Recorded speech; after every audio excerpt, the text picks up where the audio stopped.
You're good.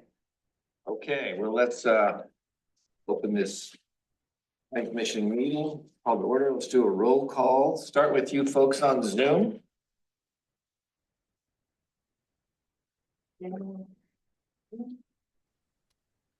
Carl here. Great. And Sue, are you there?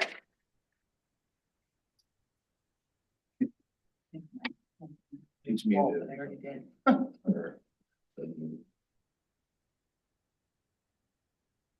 I can promote her to panelist. I'm gonna promote these two.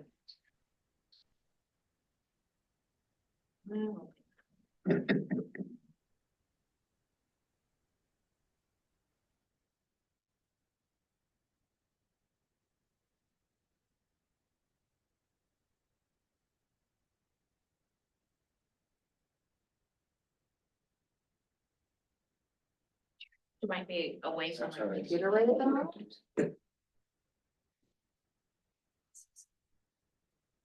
Oh, there we go. Sorry, host. You wanted me to speak. Oh, I'm sorry if I clicked on you, Philip. It should have been Sue that we're trying to get to unmute. It looks like she did, Angie. Sue, can you hear us?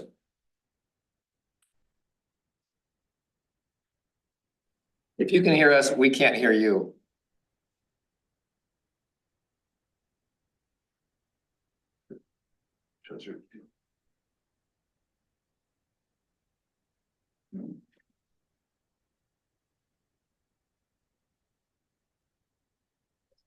Can somebody call her?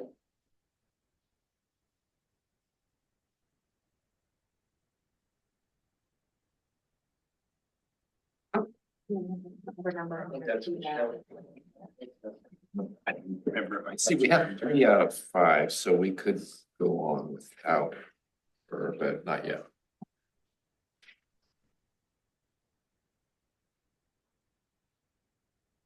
Yeah, I remember number. I just Right number. I'll be right back.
Resend the link, she's asking. Let's see if I can do it here.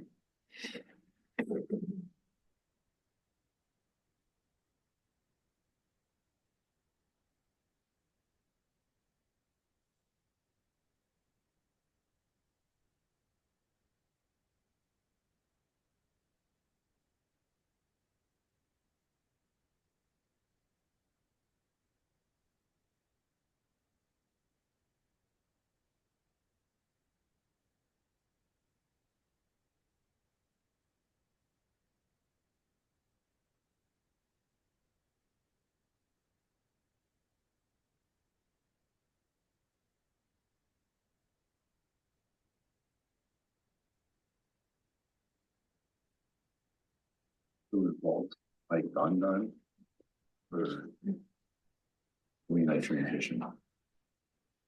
Again. Is Walt gone?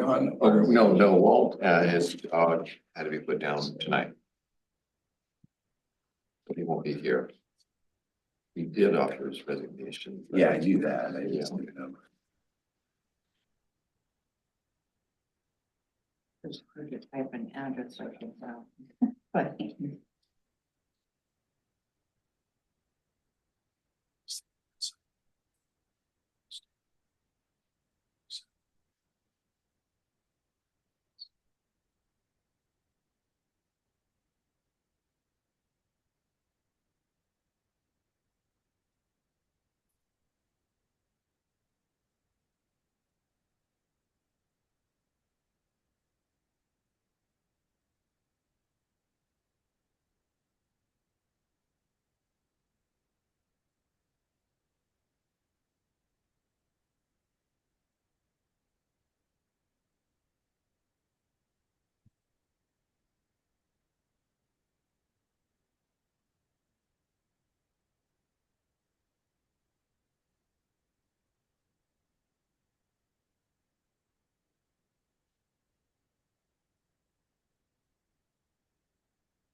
So she's just having a little bit of technical difficulty, so we're trying the link again, and if not, we're gonna have her call in on her phone, so we can at least hear her. You can get her on the microphone. Yeah, if you want to, you can start with public comment, and then we can, when she gets connected, that Right. for the record that she is now. Great, he's here. Yes. All right, two here by witness. More here. Brian, here. All right, thank you. Carl already signed in. He said hello. I'm behind it. Lynn Carl is online. Yeah. Okay, now open the public comment. Let's see, who signed up? Please. And let's see, you've got 5 minutes. Not a dialogue. I don't need that one. And nothing about the public hearings, the service station light, the exterior lighting, or the kiosk. That comes later. Thank you. Go ahead. Well, that's what I want to talk about. Never mind then. Okay. No public comment until we get to those, right? That's when we have testimony, yes. Okay, that's fine. I'm done. All right, anybody else? Robert? Yep, Chairman Moore, good evening, council, committee members. So what I'd like to talk about, I will be talking about the lighting, but right now what I'd like to talk about is the distance.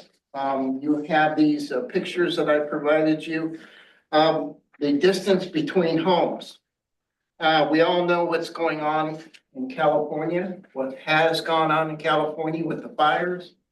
And because of those issues, I provided these pictures to show the 57 home distance between homes to show that once you put a fence in between these two homes, you put say a foot of landscaping with some bushes on both sides of this fence.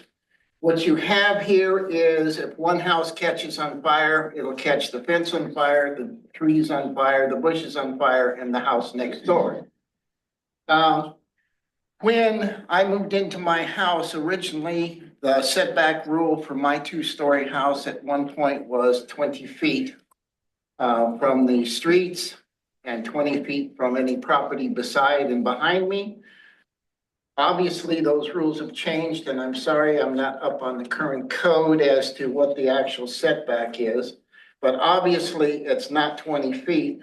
It was 20 feet for a 2-story, 15 feet for a single story at that point. Front and back, yeah, yeah. So with that said, I'd just like to bring this to the Planning Commission's attention that with the minimum distance between these houses with some shrubbery, a fence and whatever, you're looking at another paradise. You're looking at another California issue. Should a fire start with one house, it'll definitely move to the next and the next and the next. You know, the only reason that a lot of these homeowners in California saved their property is because they had several people using garden hoses to keep their houses wet, their roofs wet, and the sides of their houses wet, and the foliage around their houses wet. But with that said, I would like the Planning Commission should just consider going back to the way the separation between homes used to be, at least in the interim, should anybody apply for new housing, because we're just looking at a fire hazard, I believe. And that's all I've got to say. I appreciate you listening to me. Very good. Anyone else have comment? Public comment? All right. Let's go into public hearing on the service station. Public hearing CU-B 2406. I'll read public hearing protocol.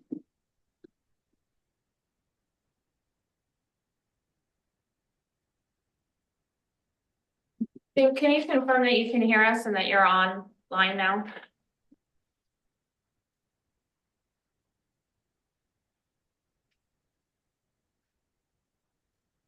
I'm online. Yay, all right, welcome. All right, the public hearing protocol, the criteria which must be satisfied for approval of this action are listed in the city staff report. Public testimony must be directed to those criteria.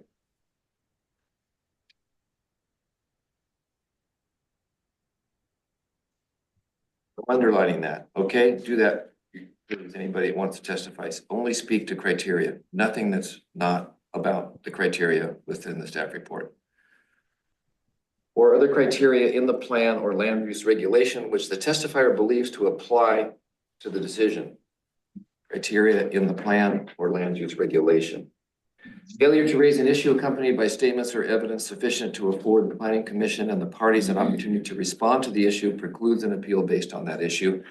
Prior to the conclusion of this hearing, any participant may request an opportunity to present additional evidence, arguments, or testimony. The commission will decide whether the hearing will be continued to another date or whether the record will be left open for at least 7 days. If you are testifying instructions, if you are testifying, please state your name, residence, full mailing address. If you wish to be notified of a continuance, appeal, or other action in this application, please print your name and complete mailing address on the form at the back of the room. That. Does anyone challenge the planning commission jurisdiction to hear this application?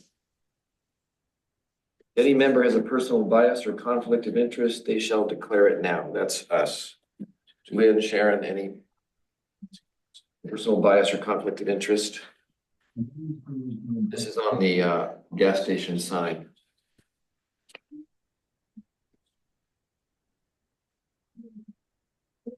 If any member of the commission has made a site visit, they shall state their impressions or observations. Anybody made a site visit?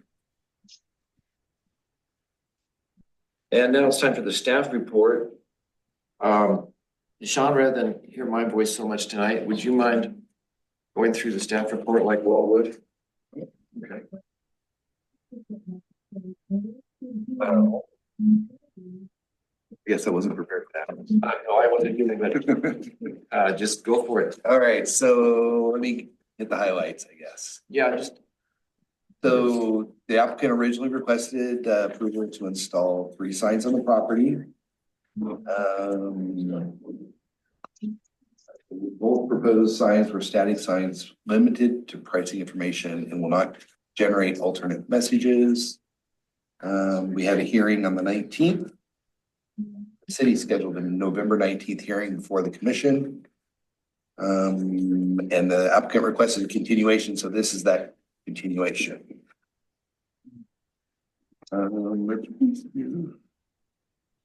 Please give me a summary of what we've done so far.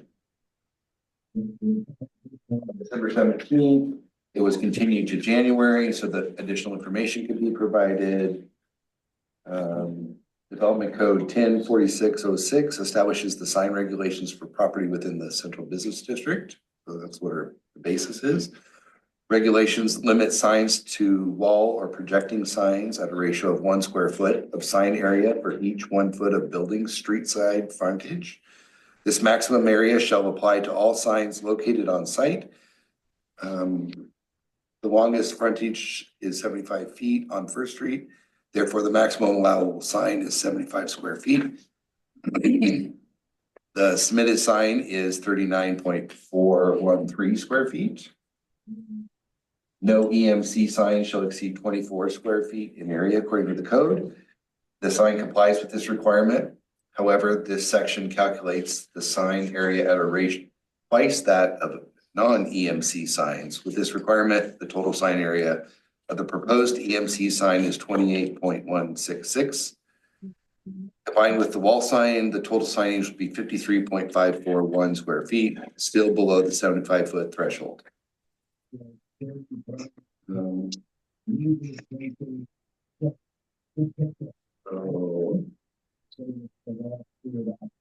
this findings, I guess. There is a public need for conditional use. The criterion is not applicable to this request. Number 2, there is an adequacy of other property to satisfy the public need as stated above. The code allows signs on property. Considering alternative sites is not applicable. The conditional use conforms to the comprehensive plan, all other provisions of this title, and any applicable street or highway plans. The development code implements plan policies and sign regulations are part of the code. The sign requires conditional use approval, thereby complying with provisions of the code.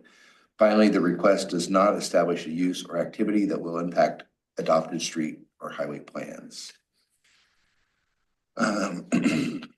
Section 10-104, the site for the proposed use is adequate in size and shape to accommodate said use of all yard spaces, walls, fences, parking, loading, landscaping, and other features required to incorporate.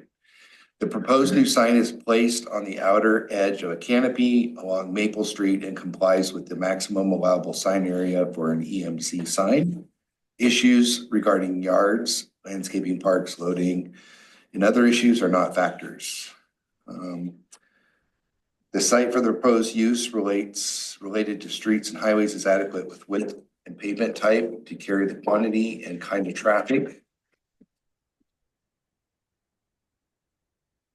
With a request to install a sign on the proposed canopy, the adequacy of street improvements is not germane. Number 6, the proposed use will have minimal adverse effect on abutting property or the permitted uses thereof. This is a small sign, 14 square feet, and directed toward passing traffic. In establishing the EMC regulations, the city adopted provisions to ensure this type of sign will have minimal impact on neighboring properties. Continued compliance with the provisions will minimize adverse impacts. Number 7, the conditions stated in the decisions are deemed necessary to protect public health, safety, and welfare. As noted above, the sign requires compliance with the EMC design provisions to ensure the sign protects the public health, safety, and general welfare. Criteria and findings for sign variance. Section 1064-220 contains the sign variance provisions. There is number 1, there is a unique circumstances of conditions of the lot, building, and traffic patterns such that the existing sign regulations create an undue hardship. While the state of Oregon does not require the posting of gasoline prices on the street, most drivers expect this information to be readily available. The use of an EMC sign is a logical approach to keep the gas price information up to date. Further placement on the canopy minimizes visual impacts along the street. Number 2, the granting of the variance compensates for those circumstances in a manner equitable with other property owners and is thus not a special privilege to the business. The variance requested shall be the minimum necessary to compensate for those conditions. Findings, as noted, while not required, the traveling public normally expects pricing information given the limited information possible with the proposed sign and the uniqueness of the business. It does not appear there is a particular advantage afforded by the property owner, providing no gain or loss respective to granting a special privilege. Number 3, the granting of the variance shall not decrease traffic safety or detrimentally affect any other items of public welfare. The location of sign along the canopy is not expected to adversely affect traffic. The variance will not result in a special advertising advantage in relation to neighboring businesses or businesses of a similar nature. The desire to match standard sign sizes, for example, franchise store signs, shall not be listed or considered as a reason for variance. Findings. This type of advertising for gas stations is common. Competing businesses are limited to other gas stations and not with other general commercial enterprises. It would appear the applicant receives no special advertising advantages. Number 5, the variance request shall not be the result of a self-imposed condition or hardship. The applicant submitted the request variance application. This is not the result of self-imposed hardship. Summary. Let's see. 1064-03H establishes sign regulations for automobile service stations. Subsection 4 states signs not to exceed 5 square feet in area shall be permitted on each pump face. The applicant submitted the schematics for the pump signs. The actual brand and sign area were unfortunately not specified. However, even assuming the entire fuel pump canopy face met the requirements of the sign, each fuel pump face would only contain about 3.7 square feet. Staff also finds the wall sign complies with the sign requirements, except for obtaining a sign permit. This part of the submittal requires no further action. Overall, having a small EMC sign limited to pricing information does not have the same impact as one with alternating messages. The sign complies with the sign area requirements, and combined with the wall sign, the total area falls below the 75 square foot limitation. On balance, it appears the sign can meet the criteria for the EMC signs in the Central Business District. Recommendation: the staff finds the submitted application complies with the applicable decision criteria, and if approved, recommends the following conditions of approval. A, this decision shall not be limited to the conditional use of sign variance for an electronic message center sign. The applicant shall place the single EMC sign along the Maple Street side of the canopy, substantially as indicated on the permitted site plan. No other changes shall be allowed unless otherwise permitted by the city. B, applicant shall obtain a sign permit from the city of Yamhill. The sign shall conform to the proposed sign submitted as part of the application. As part of this permit, the applicant shall submit evidence of authorization from the Oregon Department of Transportation or a letter stating such authorization is not required. C, operation of the proposed electronic message sign shall comply with applicable provisions of Title 10 of the Yamhill Municipal Code. And D, compliance with the conditions of approval and conformance with all building requirements, permits shall be the sole responsibility of the applicant. The commission may either approve the applicant and adopt findings contained in the staff report, approve the application with modified findings and conditions, deny the application, specify reasons why it has not met the criteria, and four, continue the matter to a date and time or place certain. Thank you. That it? Yeah, I have more respect for Walt.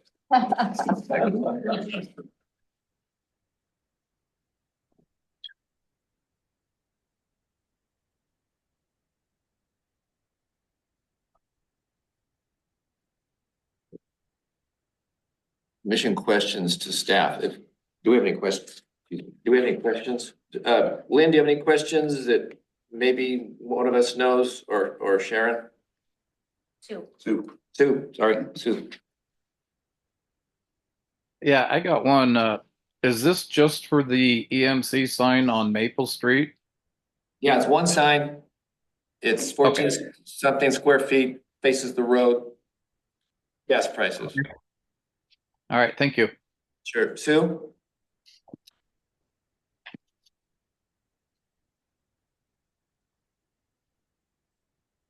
One more turn now.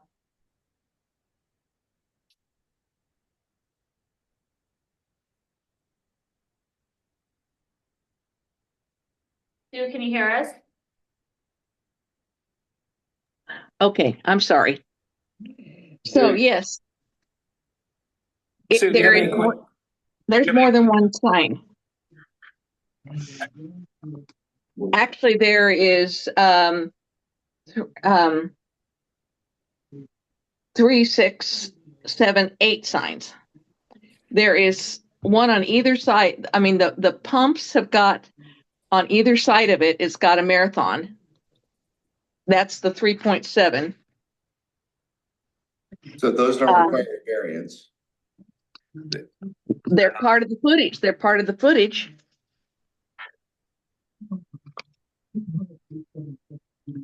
This is about electronic sign.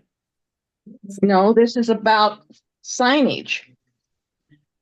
Total signs. And that's why it says in D, it says the submitted sign totals 39.413 square feet. That's the first one. That's the sign on the building.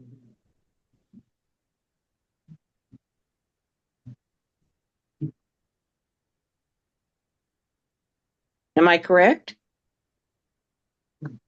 The difference between the electronic and the non-electronic, and Yeah, but we're talking about all the total sign. We're talking about all the signs. if you look at summary comments, B, staff also finds the wall sign complies with the sign requirements, except for obtaining a sign permit. This part of the submittal requirement as part of the submittal requires no further action. It's only the electronic messaging center that we're talking about with the signage tonight. Yeah, but we're also talking about the total amount of footage.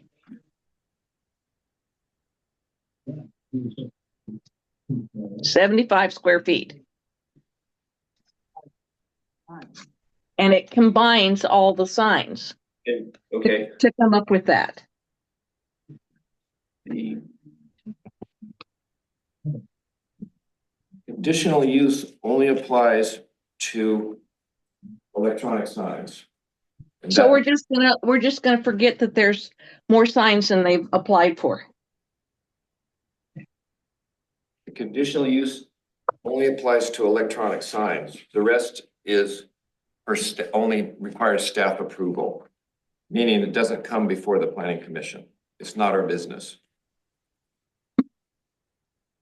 Well, it was really funny that back on September 7th, 2023, in the minutes, 50 minutes in, we specifically were told by the people that were in charge, there would be no sign on the canopy and there would be no signs on the pumps.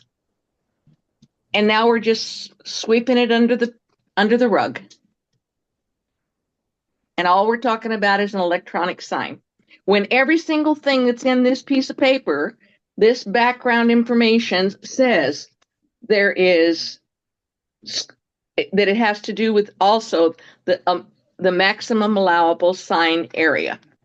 And you guys are totally ignoring that, and I don't approve of that. So what's your question? My question, it's not my question, it's my statement. My Okay. statement is we're ignoring and we're just letting it bypass like we do everything else. I mean, why do we even have these meetings if we're going to ignore what we set up in the beginning? Why are we having this meeting about this sign, the signs, plural So, Susan- signs? So Sue, do you feel like you've stated your concern? Yes, I have. And you guys are going to ignore it. So I don't even know why I attend. I'm really getting tired of it. It's like the city council, rubber stamp, bunk. I'm sorry. Go ahead and do what you want to do. When it comes to non-electronic signs, it is the stamp of the staff, not the commission or even the city council. So we are not rubber stamping the electronic sign tonight. We are examining the criteria that regulates it. That's our job. John, did you have something? Yeah, I'm calculating. I guess we don't know the pump signs, do we? It's over 75 feet. Let's put it that way.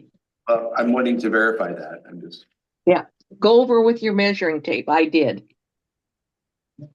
Oh, you made a site visit. Yes, I did. I guess you should have mentioned that.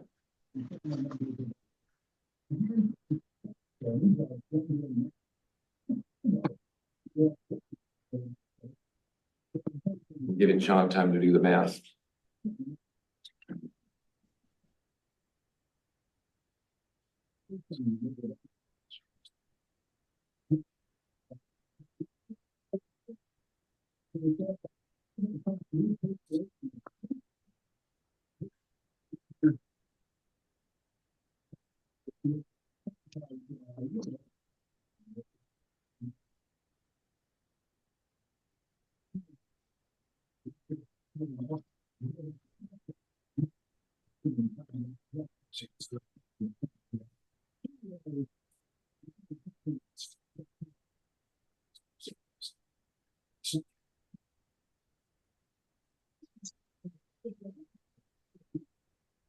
Then if I just verify those numbers.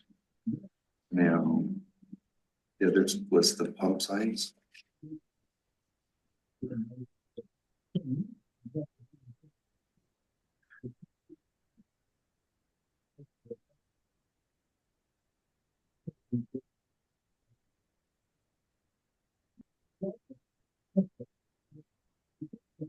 All right.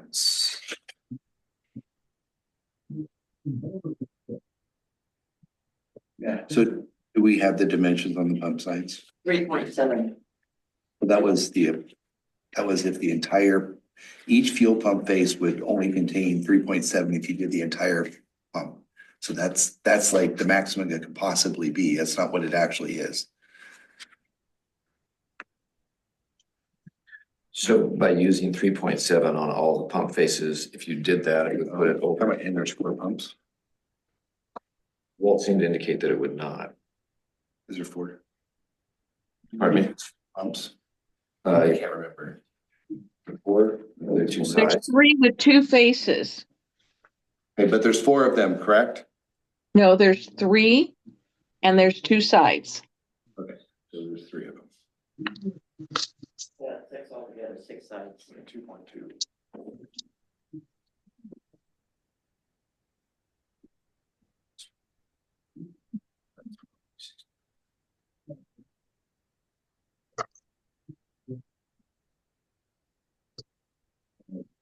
So we're at 75.7. Okay. Yeah, if Your you use the concern is- calculations, if you use the calculations that's on here, you know, I don't know why why it's 14.083 times 2. But we only count one side of it if we're talking about square footage. So it's, the canopy sign is on the canopy, so there's only one side, but because it's an EMC, we have to double it. So that Yeah. makes it 28.166. The permanent sign on the building is 25.375, which comes to 53.541. 6 times 3.7 is 22.2. So we Yeah. come to 75.7 square feet. So we're talking, so we're concerned with 0.7 square feet.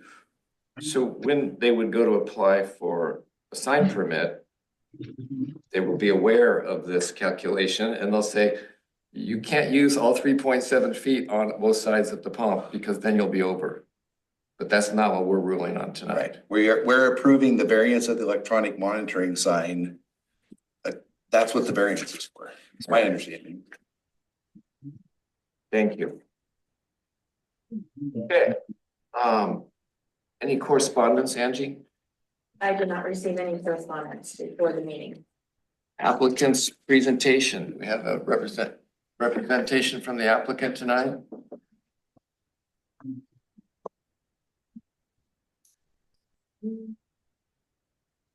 Out to the applicant online tonight.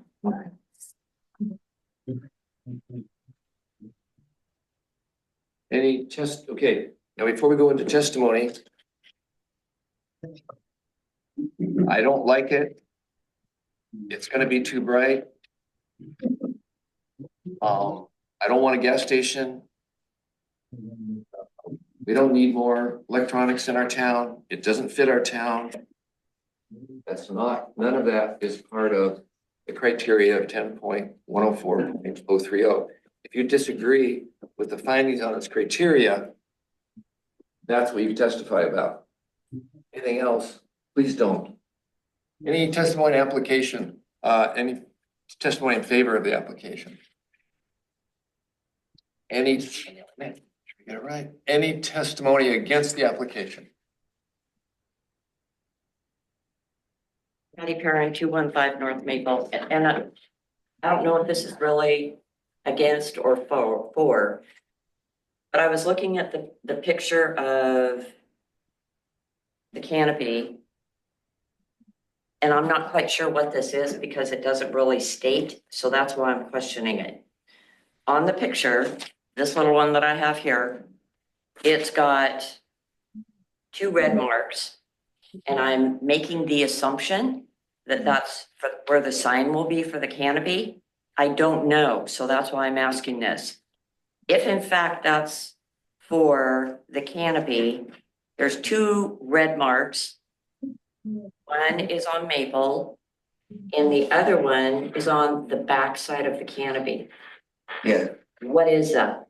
So I asked a similar question. I was Okay. wondering the same thing. So I think that's what the change was. Remember, they asked for a continuance. Uh-huh, I think they realized that they had, because they originally asked for 2 electronic monitoring messaging signs. okay, Now they're asking for 1. okay, so And they it's on didn't Maple. change So I haven't their, seen a picture of it, a different picture, but their description is that they got rid of the other one. see, and that's why I was questioning it because, Yeah, the picture shows 2. yeah, I saw and that's why I was surprised. Because if in fact this were for their, the gas prices, number one, the one is on the back side of the canopy, not on the front side where it would show on first. Right. And, Yeah, okay. it was on the Mexican restaurant side, right? Yeah, it's yeah, so they didn't need to submit new to correct this to show only one and the correct side of the other one. I think just because they got rid of one, they said they're only submitting for Maple. Okay, well, and this is probably gonna come out wrong, but I'm gonna say it anyway. Because of the faux pas with the brick being on, supposedly on the entire structure. No,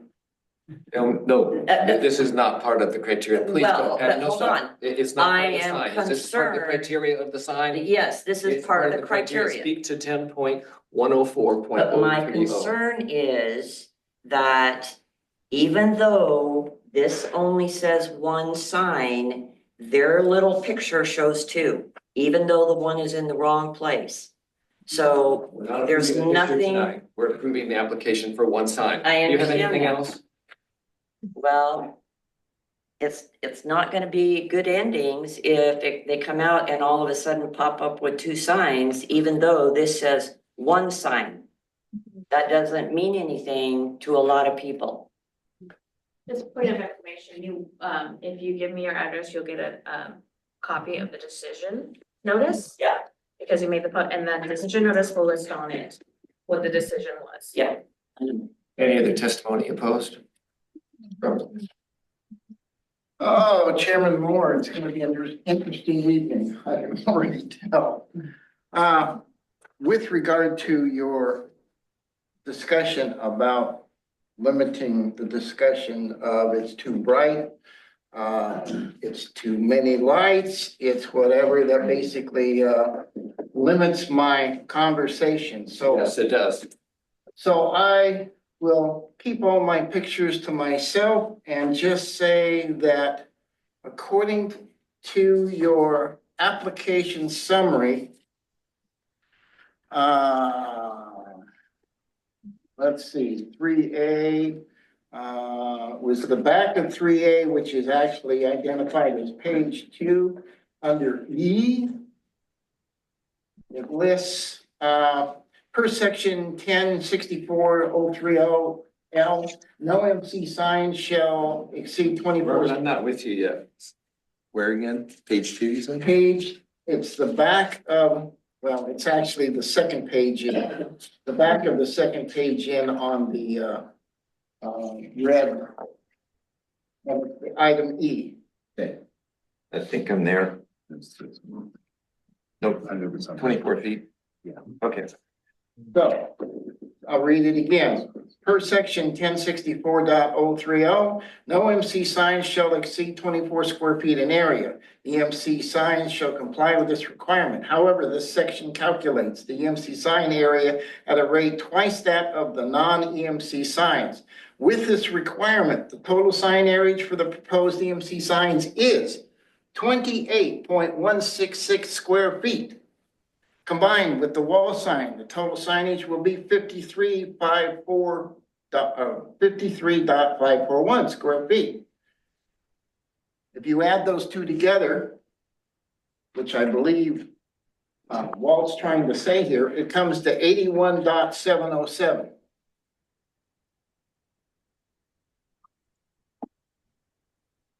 That is all. Thank you so much. So the EMC sign shall not exceed 24 square feet. That's before it's doubled. Let me address it. Okay. You want me to go ahead and address that? You bet. Okay, so if 28.116 is the square footage for the EMC, the total signage if you combine it with the wall sign, is 50, combine that with the wall signs. And I ran the numbers and that, if you take the 25.375 wall sign plus that EMC sign, that is the 53. So it's not the addition of the 28 to the 53. The 28 is already included in the 53. I see. Thank you. Very good. Anyone, any other testimony opposed? Neutral testimony. Rebuttal of in favor testimony.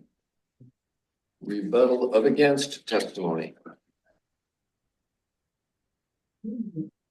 Questions to the applicant and the public. Final staff comments. Unless waived by the applicant, they're not here. So ask the applicant if they want to waive the right. And I'm going to take the fact that they're not here to even give verbal.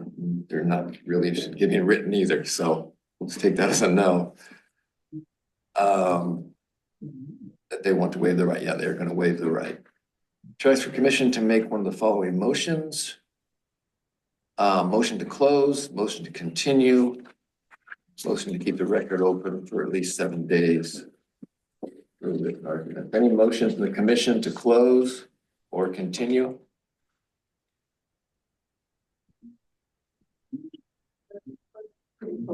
Public comment. Pardon Did you close public comment? I'm sorry if I missed that. me? Before you guys discuss. Wait. Make a motion.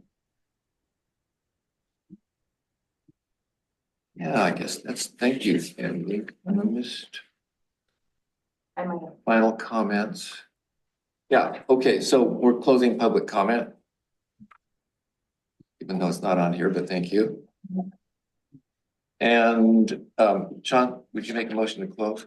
I make a Unless you're motion, not ready to. no, I move to close the public hearing. Okay. Public hearing's closed. Yeah, we're gonna go through steps 21 through 25 here. To get a second, do we need to go through Carl and Sue? Oh, yeah, we need a second. We have a second on the motion. Carl or Sue to close the I'll hearing. second it. All right, we'll take a roll call. Moore, aye. Rylander, aye. Carl, I.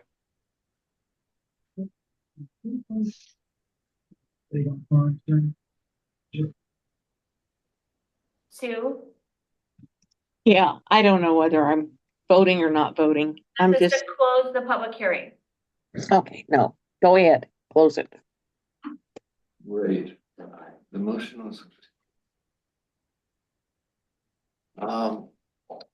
Commission discussion. Any more discussion? Lynn, do you have any more discussion? Well, I'm thinking here. So I guess I'm kind of wondering about the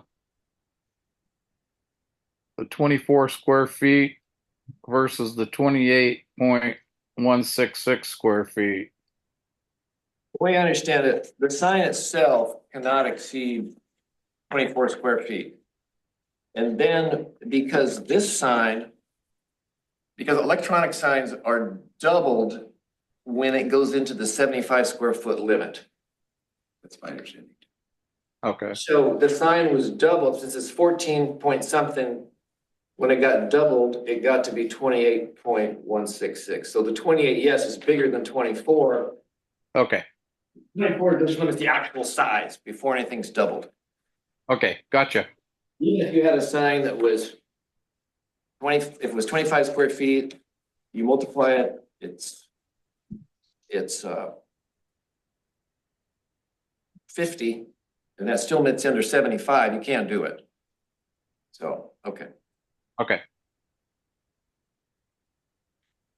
Looks like you're working on something, Sean. Oh, I was gonna see if I could pull it up quick enough to check to verify that. I'm pretty sure that's what I remember when I read it. The doubling of the. Yeah, the electronic doubling is for the 75. I was gonna verify it. sign. Yeah, I thought that was in here. I'm not sure I could find it quick enough. in the code. Oh, you want to see it in the code? Well, I was just gonna look in the code just because I figured I could look a little bit. Okay.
I gotta read this carefully to make sure. And you should have this area calculated every 2 times compared to the others.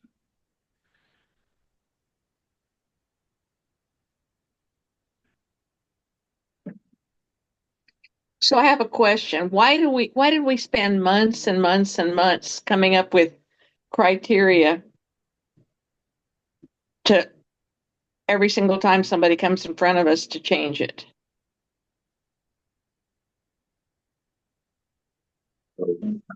If the criteria is not being followed, we want to know about that. So, yes, so it is, it looks, the way I'm reading it is the doubling is when you're calculating the total. For the to the 75. Sue, do you see where we're not following the criteria? So you're saying that we don't have to double it when we're including it in the 75? No, we are doubling it.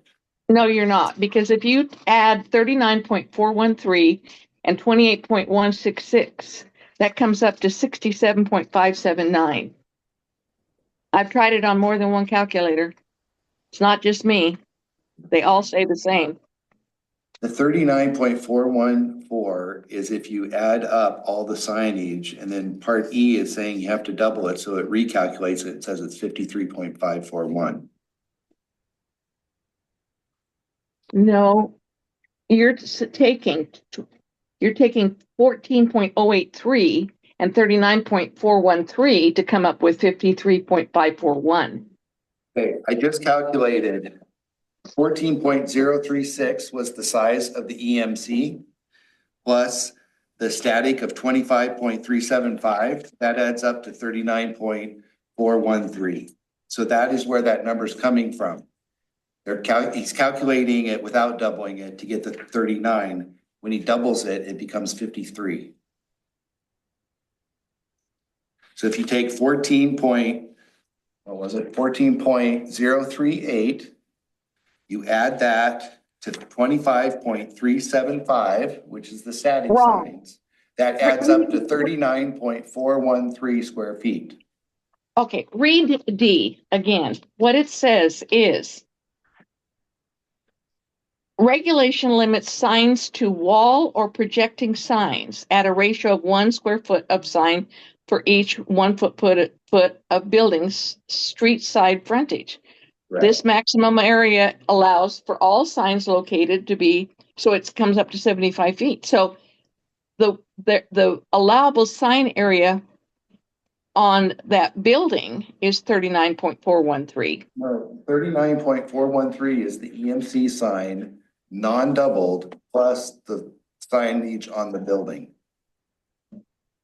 If you look in section part A, if you take 25.375, you add that to 14.038. What does that add up to on your calculator? Okay, so you're saying that the sign on the building is only 25? That is what part, Is- on the application summary, page 2, part A. The building entrance contains a 25.375 square foot wall sign. Second sentence. Okay, And the 14.038 is the size of the electronic messaging center. okay. And then we have to add up all the ones that are on the pumps. Right, and that comes out to 22.20. My handwriting, I can't tell if that's 06 or 0. But it looks like 6 because it adds up to point. Oh no, I didn't even add it. I didn't get down to the thousands. But that comes out to 22. So we are missing, it's missing the spec or the code by 0.7 square feet. So the question becomes, are we going to give them an exception for 0.7 square feet? And for me, 0.7 square feet over the whole project of the gas station is minimal. No, Sean, I want to back up. Mhm. We're not approving 0.7 Well, I know. over. That was hypothetical if the pumps used all of the space. Correct. And when they go to apply to To get apply their for sign those signs. permit to the staff, It's an excellent the point. staff is probably even smarter than, well, not smarter than you, but anyway, they'll figure it out that, no, you can't use the whole pump. You can only use this much. Yes. And who knows that they're planning to use the whole pump? So if they don't use the whole pump, which is very unlikely, they'll definitely be under the And they won't be regulation. allowed to use the whole pump. They're already on the pumps. Are they, do they use the whole pump? No, it's up at the top of the pump. Great. So then that's less than 3.7 per pump, because they're saying 3.7 was, if you were to take the entire face of the pump, it would only be 3.7 square feet. Yeah, and so either way, whether it's counted or not, I don't think we're over the 75. And it's not what we're approving right now anyway. Right. Yeah, okay. Okay. Any more commission discussion? Additional questions? Motion and second. Do we have a motion to approve with conditions, or deny? Let's go back and look at the recommendations from staff before we do that.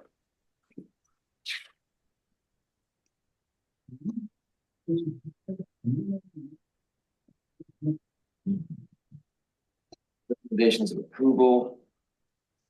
I'm on page 6. Yep.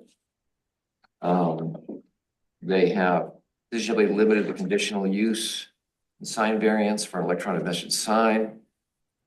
The decision shall be limited to the conditional use and sign variance for an electronic message center sign.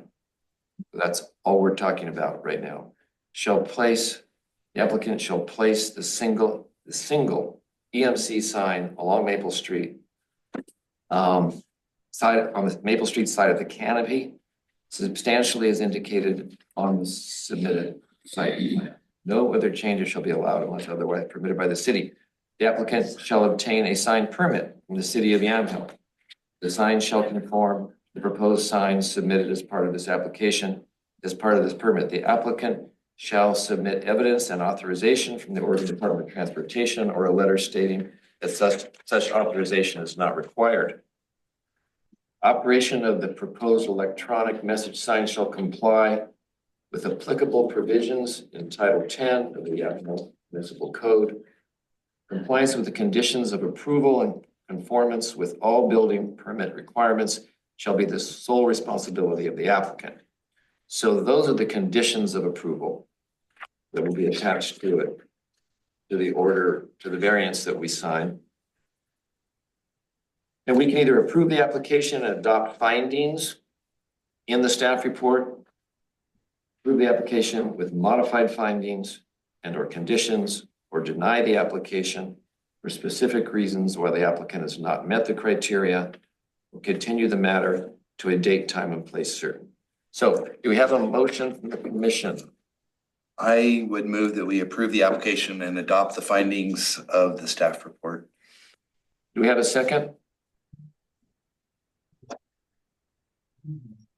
I will second that as long as it's just the EMC, correct?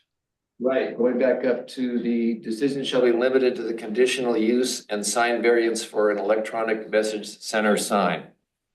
Okay, I'll second that. Let's do a roll call vote. Moore, aye. Reilinger, aye. Carl, I. Richardson, no. All right, so that's the vote. And it's approved.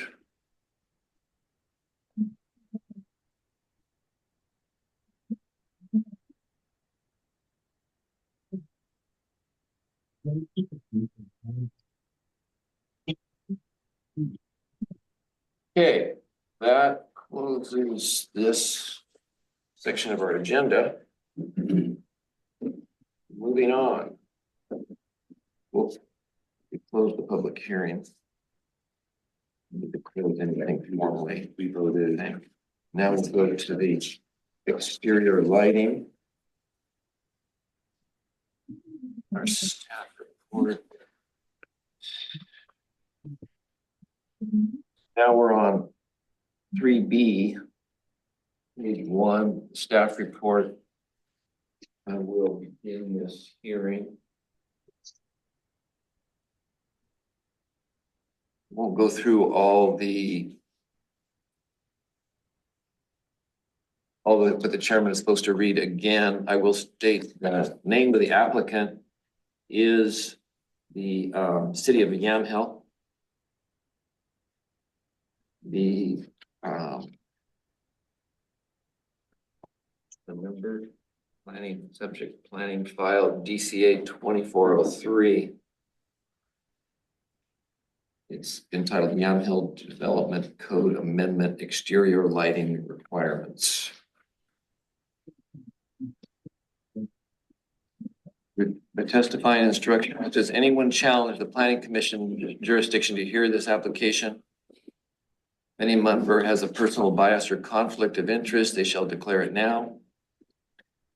Any member of the commission has made a site visit, they shall state their impressions or observations.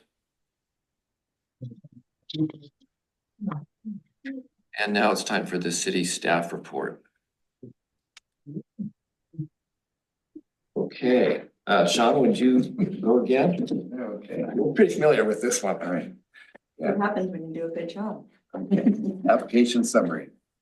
The commission conducted several work sessions and public hearings, eventually recommending the city council adopt exterior lighting regulations. The council conducted their second reading of the proposed lighting amendments, and by unanimous decision, they remanded the material back to the commission for further consideration. Staff prepared revised language for the commission to consider based on the city council's comments. The commission reviewed the revisions on their October 28th work session. The commission addressed the city council concerns in their November meeting and forwarded the adopted language to the council. At the December meeting, they again identified additional areas of concern regarding streetlights and enforcement. The commission reviewed these concerns in December of 24 and requested staff return with additional modifications. The regulations will require a new chapter 10.66 exterior lighting standards. Exhibit A includes the proposed language for the commission's consideration. The city submitted similar language to the Department of Land and Conservation and Development for their review, and as of the date of this report, they did not submit comments.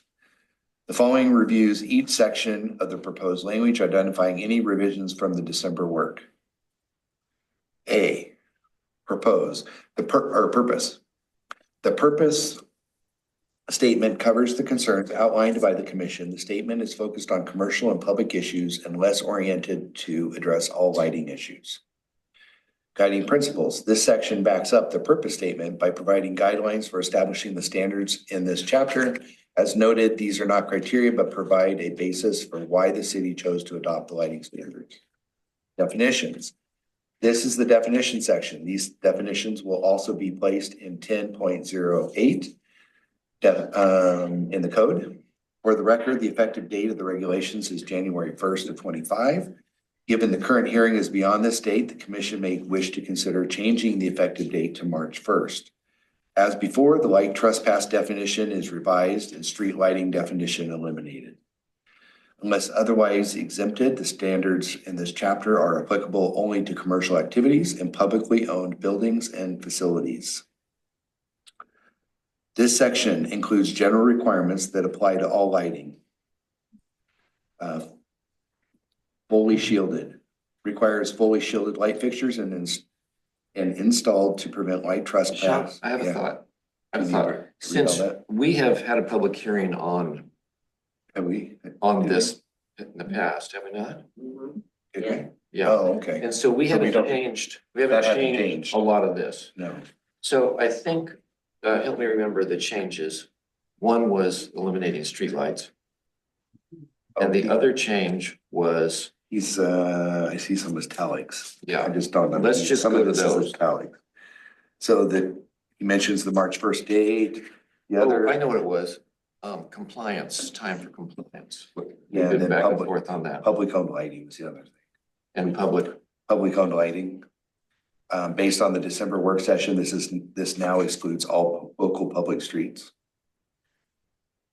The streetlights, publicly owned lighting excludes streetlights now.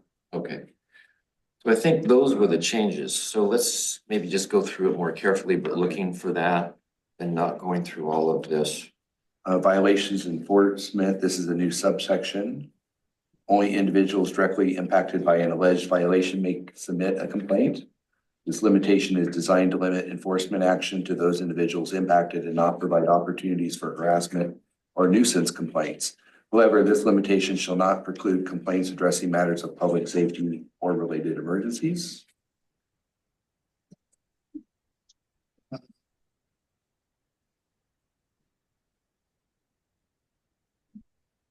Not seeing changes on this page 4. I'm not seeing any either. The change on page 2, you guys, I don't think. On which page 2? Page 2, Well, back up, you're saying? yeah, under definitions. Yeah, that was the may wish to consider changing the effective date to March Did you 1st. already address that? Yeah, I Yeah. mentioned that one. Now, May, I think this is. So what we're reading here is application summary. So this May is not part of the ordinance, that comes later. And we should make sure that the date is clear when we get to the ordinance change. So this keeps going. Okay. Streetlights are on page 5, number 8. 8, that the proposed property is properly related to streets and highways is adequate to serve the type of traffic that will generate the use of the proposed zone.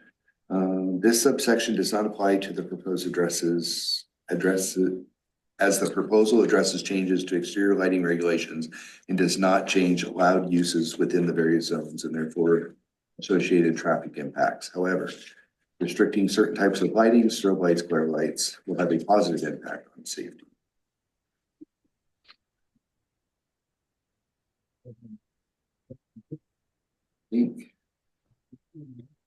Okay, That's it. and again, this is the summary. We're gonna be looking Right.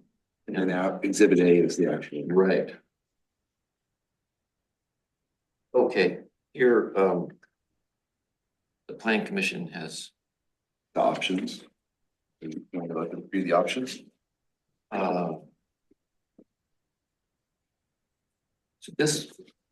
this will be after the public hearing, Right. okay, these options, Yep. okay. Now, on to exhibit A. Now, is this is the actual ordinance 10.66. Yes. So we're gonna go through that and look for changes.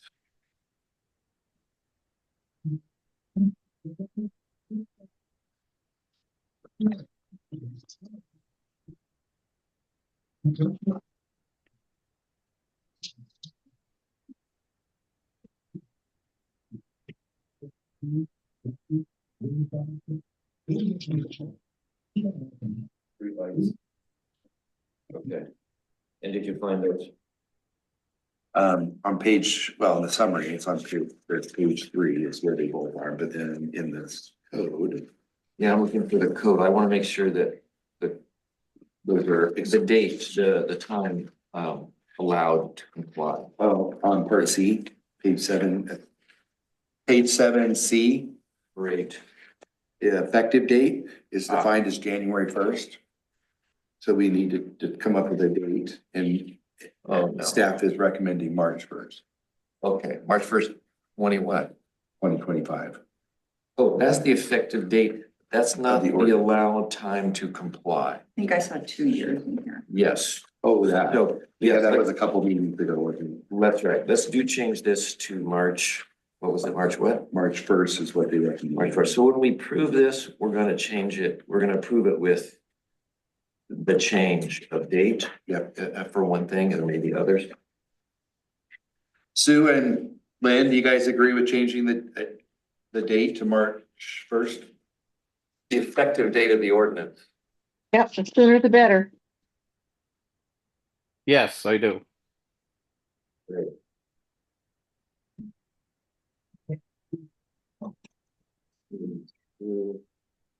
Exemptions.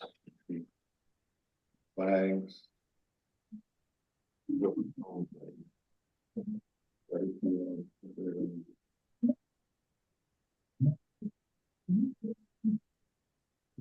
On page 12.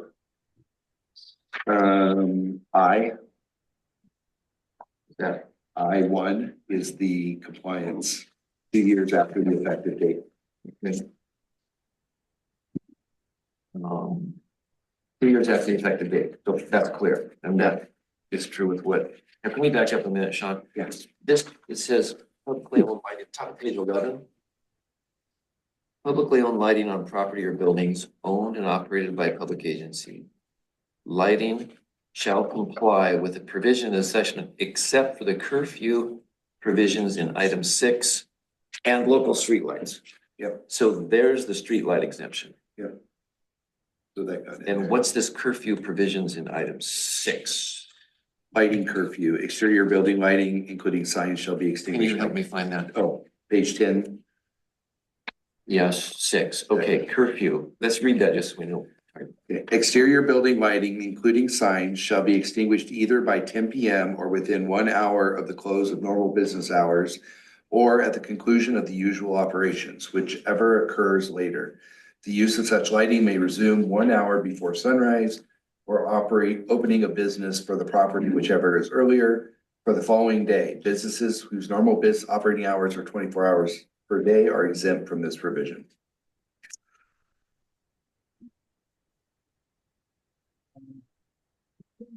Now, I have a question. Oh, I wish Will was here. People have 2 years to comply. Yeah. Comply with turning off their lights at 10 o'clock, or comply with changing their lights because they're too bright. Existing non-conforming lighting. Non-conforming lighting, so I don't think they have 2 years to decide, yeah, now we'll turn it off at 10 o'clock. Right. That's not conforming, okay. Good. All right, I think we found the differences, but let's keep combing just to make sure we're on page 12, right? So on page 12K, violations and enforcement, Mhm. the very last sentence. This limitation is designed to limit enforcement action to those situations and individuals directly affected and not provide opportunities for harassment or nuisance complaints. However, this limitation shall not preclude complaints addressing matters of public safety or related emergencies. So that's new. That was new and it was in the summary and now we found it in here. Good. I just want to back up. Then read the beginning of that section you just read. Violation shall be addressed on a complaint only basis. I think that was already read, but only those individuals directly affected, unless it's about safety. Yeah. Or related emergency. That was their other concern. And we got rid of the word festoon lighting in C at the very end. We made a definition of festoon. Heidi. Okay. All right, so what we did, we just did the staff report section.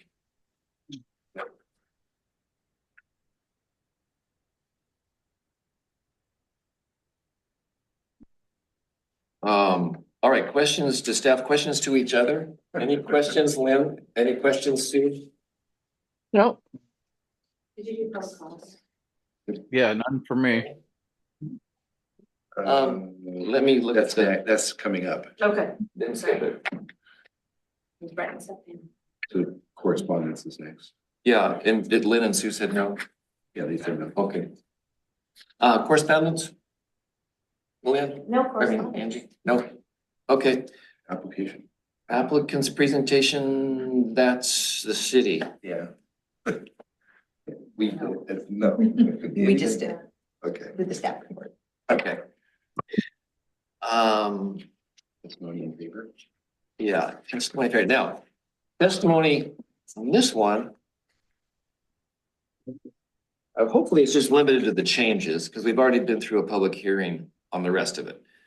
But no, I don't think I can really insist on that. And this is a time when you can say, I don't like this and I don't like that. But, Or I love it. pardon me? Or I love it. Or I love it. I think there is some I love it out there. But it's not dialogue. You can ask us a question. We will write down your questions. And when it comes to discussion, there is a place for us, the commission's questions to applicant and public. We want to get back to you about a question you raised, we'll do it then. But we're not going to have a dialogue.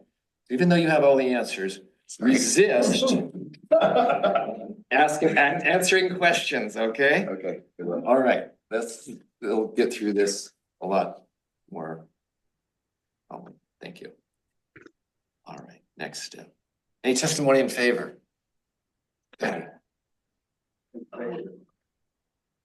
Well, this is either, it's not in favor and it's not against. Well, that's neutral, so Neutral. we'll wait for you for a Okay. neutral. Okay. There is a neutral. Any other testimony in favor? Testimony against? Anybody online? No hand raised online. All right. Neutral testimony. Okay. Patty Perrin, 215 North Maple Street. This is a concern because it kind of contradicts something in here. Okay, so on page 2, which is the second page from the background in the application summary, E7. Oh, great, I'm glad you're directing us, just give me a minute. E7, okay, I'm ready. Okay, so it says security lighting. Security lights need not be motion activated, but continually maintained. And then existing building lights may double as security lights if they, meet all the provisions. And that is also the same verbiage on page 10. And that's for the security lighting. Page 10F. So Let me get there. on page 10, so number 7, security lighting, and letter F at the very bottom of the page. It says that you can use existing building lights as security lighting. So my concern with that, and when we came to the meeting tonight, it was getting dusk and the gas station lights are on. Excuse me, the gas station, this one? This one, yeah, this one here, and all the lights are on, all of them, even the overhang for the pumps. So the canopy, yes. So potentially they could say, well, that's my security lighting. Because because those are existing lights on the building. All right, so. Sorry, goodness. So you're taking notes, right? Yeah. And take notes of your answer. And then my other comment would be the bank, for instance. They have the little lights around the edge on the outside, you know, waist high or whatever they are. They had, and I don't know if you would call them security lights or not, additional ones. And they were blinding. It was horrendous. But when I talked to him, I asked him, is there any potential of putting those on a motion sensor, which they did. So the existing lights that are out there, I don't have any issue with because they're not glaring in your face, but those motion ones are horrendous when they're on. But it's no biggie because they go on and they go off. So I can't wait to get back to you. the motion ones are great. But like I say, the way that with the amount of lighting on the gas station right now, anybody could do that for the other buildings. Thank you, Patty. You prompted some, I think, some good questions amongst us in our discussion, and we'll get back to you if somebody wants to ask you a question. Thank you. Neutral. There was no in favor, so there's no rebuttal. I'm a neutral. There. Oh, you have a neutral? I'm Yeah. sorry, Robert. I That's all right. skipped that. Robert Davis, 212 North Maple Street, also the founder of Yamhill Neighborhood Association, but moreover, Patty basically took the position of which I wanted to talk about. But I will continue in that manner with some handouts here to show you exactly what lighting looks like on our previous Shell gas station in the middle of the night. Now, these lights are extremely bright. This picture was taken at night from 55 feet away. There is no shielding on these lights, and these lights are on motion sensors. So a good and a bad point. But looking at the document you just reviewed, page 10 of your document that Patty referred to, item F. Also page 6 of the same document, page 10, under lighting curfew. If you go back to the summary report, it lists a definition for shielding. And it's security lighting is different than the building lighting, and the building lighting is different than the security lighting. So we have one on a dimmer or a sensor, and one without requirements for a sensor. But also we have an ordinance in here to turn the lights off during non-business hours, except for security lighting. So it's, to me, it's a little convoluted as to what those lights actually are going to be used for or used as. For instance, they say a picture is worth 1,000 words. These are all the lightings that are currently on the new gas station that are currently lit right now as we speak, even though the building isn't occupied and isn't in business. This building has a series amount of lighting. It has 6 lights under the canopy. It has 4 lights on the interior of the walkway. It has 2 lights on the back of the building. It has 5 lights shining onto First Street. That's a lot of lighting, and none of those lights are shielded. If you look, just like the first picture I gave you of the Shell gas station, they would shine out 90 degrees or more. They actually, if you look at the building across the street from the gas station at the Larson House, the lighting on the Larson House shines down and only lights the side of the building and the sidewalk area. Good, great, it works wonderful. But across the street is the gas station where the lights are just going straight out into the nothing. And to me, that's not kosher. So It may be, something that you guys can work through, I hope, and resolve between the building lighting and the security lighting and the fact that lighting should be turned off when they're not in business, and what lighting for security maybe can be put on a dimmer at the very least. Thank you so much. Thank you, Robert. You, again, like Patty, you were going to, prompt some clarifying discussion amongst us, and we'll get back to you with questions if need be. Good deal, thank you. That was neutral. Okay, rebuttal of in favor, rebuttal of against, there was none. Commission questions to applicant and public. So that's the city, and we're not gonna ask them questions.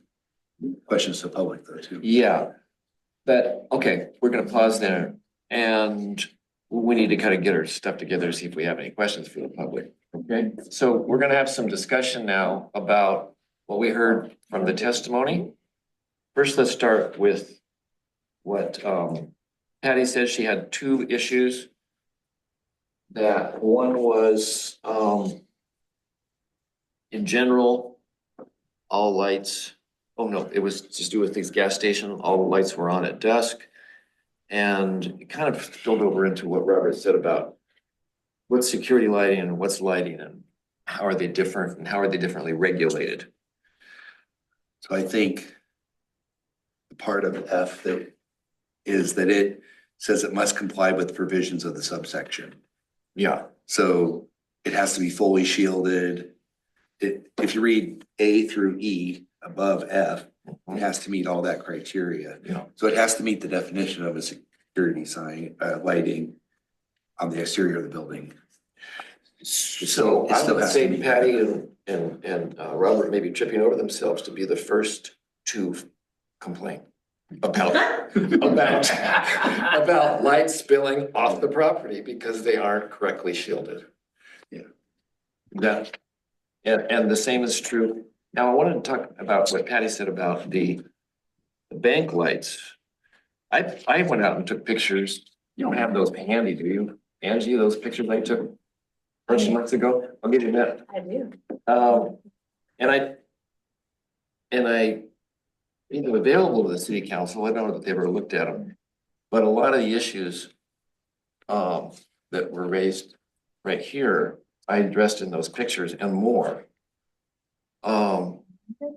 We take a recess so I can go look at these out there. Right What's now? that? Yeah, We can take a recess so I can go look. But yeah, fully shielded means it doesn't spill off the property. Right. And those ones that are, they arguably own the sidewalk. Maybe they own to the middle of the street. I don't know. As far as what their property is. But if it spills beyond what they own, it's not kosher. Right. It'll be in violation. Right.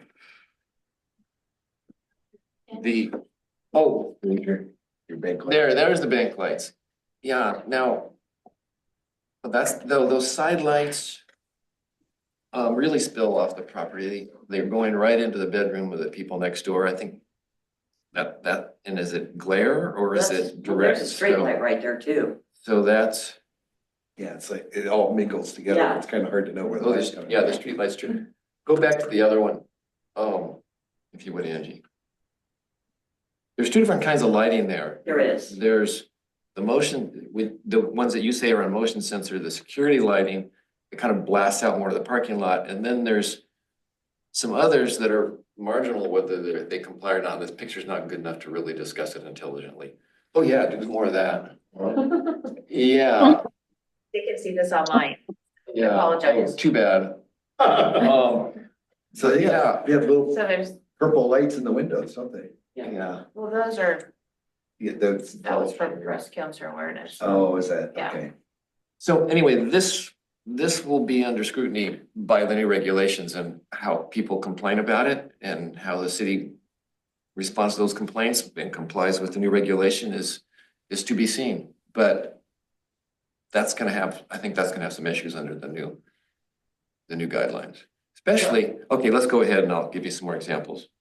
One more. Yeah, go ahead. This is moot because it does not apply no, but I just want to show you what's moot. Go to the next one. This is the mayor's neighbor. And that street light, you can see the shadow, how much light is going in that bedroom window. Wow. Now, but the city council said, I don't care.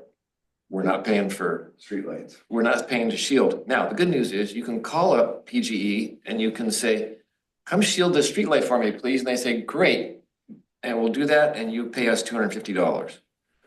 There may be 10 or 12 around town that might be candidates for that. City didn't want to pay for that, city council. So they said, nope, people can pay for their own.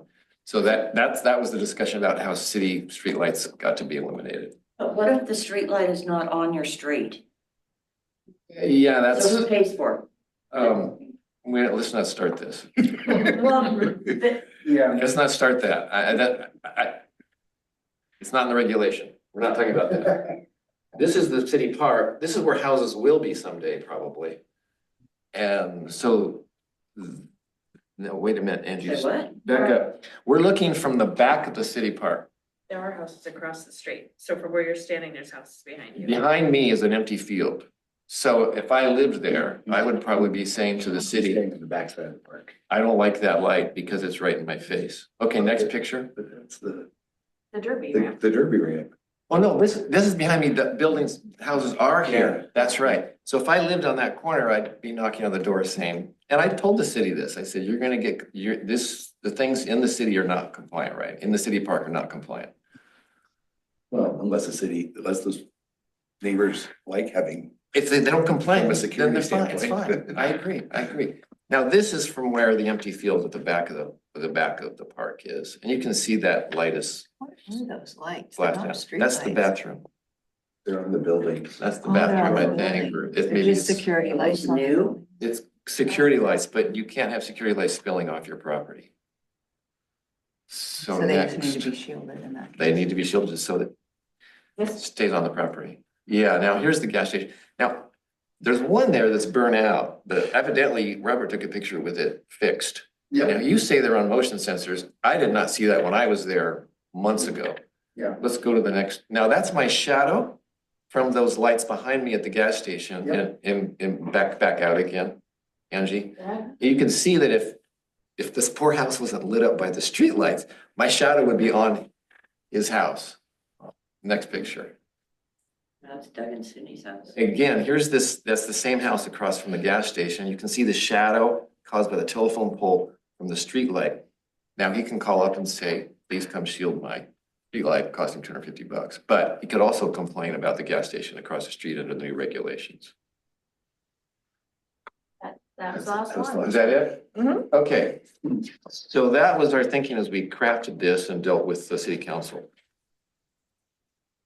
Did we leave anything open from Robert's old gas station, motion sensor shielding, can't go off the property whether it's motion sensor or not? Motion sensor lights, if the bank is horrendous and they're going off the property, then they'll need to be shielded.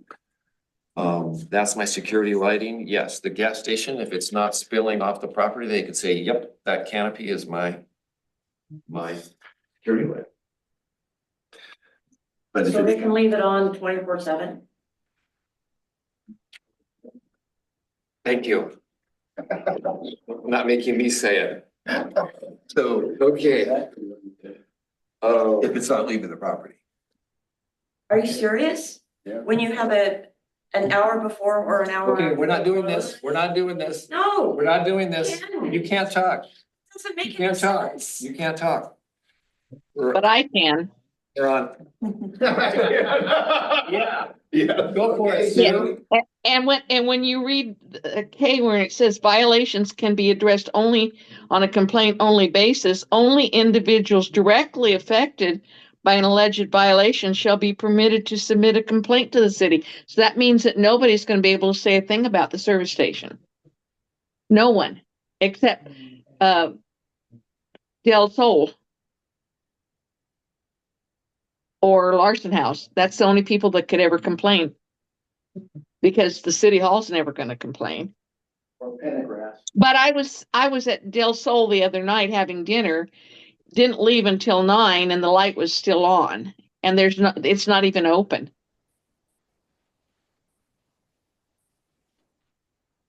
And it does definitely spill over on Del Sol.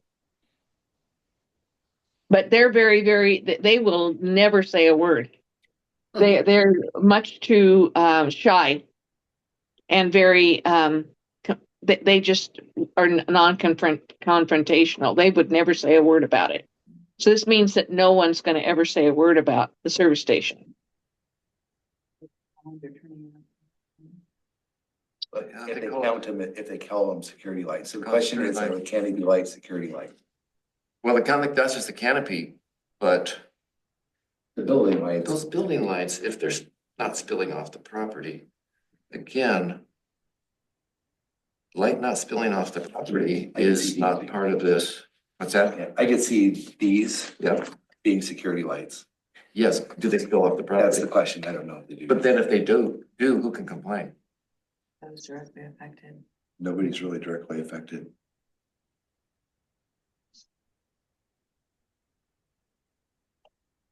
Safety or emergency? Yeah, safety or emergency.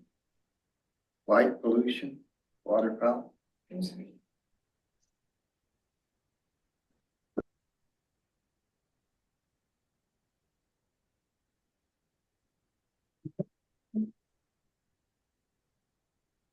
My recollection of why why we decided, because it was complaint driven, we were concerned about the potential for, well, no, the city council said something about having a flood of complaints. Yeah. Stuff, right? I think the city council pushed that into there, so that was not. Okay, and so we have it now as the city council wants it. Right. And I can see if Larson House doesn't complain and people around don't complain, then. Because if you. We can see it from the moon or the sky or the space station, but nobody's allowed to say anything. You have any Right in the thoughts? middle of town. Lynn, do you have any thoughts? I got lots of thoughts related to this. I'm not sure. Yes, I do. I agree that if the light is coming off of the property, then that is an issue because that's what we're trying to stop here. But at the same time, if you're right, if nobody can complain about it, then I guess why are we even looking at this? So, well, and that, I guess I would say the city council has said they want it complaint driven, but only people who are impacted. That's our understanding, right? So our options are do that, or we don't have a lighting ordinance at all. Okay, here's an option. You're not very smart, but it's just something that came up for a minute, is like. We've got these lights on this gas station. It's really been an issue that we want to do our best making it fit in this town. And we have no way to enforce this lighting issue. Yeah. Larson House doesn't complain. And yet we've got this thing right in the middle of town that everybody sees. If it was over in some of their neighborhood, I mean, there's some green lights on a guy's garage shining across. You know, I drive by there, I go, would I complain about that? I don't know. It's just down, nobody knows about the green lights I'm talking about probably because you don't drive around town. But everybody's driving past this and it's a lot more bright than somebody's porch light. There's a lot of light gonna bounce off the ground and up. So is there a compromise that we can go back to the city council with? Yeah. That doesn't open people complaining about lights that they aren't affected by. Well, when it's different when it's a neighborhood, but when it's commercial, I think the public's got a right to say something. So, okay, here, I have something we could propose is that unless that you have to be directly impacted unless it's in the central business district, the CBD. And then if it's in the CBD, you have to be a resident or something, I don't know. You're a customer of Del Sol, are you directly impacted? Customer. Yeah, if you're eating and dining there and it's trying to. I like this idea too, though. Then that would be another thing if we didn't have this idea also. Maybe we'll have to see if we can get one or two of them past city council. Different ideas. There we go, another month though. Yeah. Well, the lights are already installed. I know that was one of our drivers, right? Modifications. With modifications that the city council will, they're gonna look at this anyway. Right. Yeah, we have Again. to do a public hearing. So let's do the modification So And can you, to central business district. what do you think? What are you thinking? I was thinking you just add a modification that says the canopy can't be a security light? I mean, that Oh, doesn't qualify. We mean specifically, in Yeah, a regulation, specifically. it goes to a certain business. That's kind of weird. Like, So the question I have, is the canopy considered shielded? It only points down. It only points down. Yeah.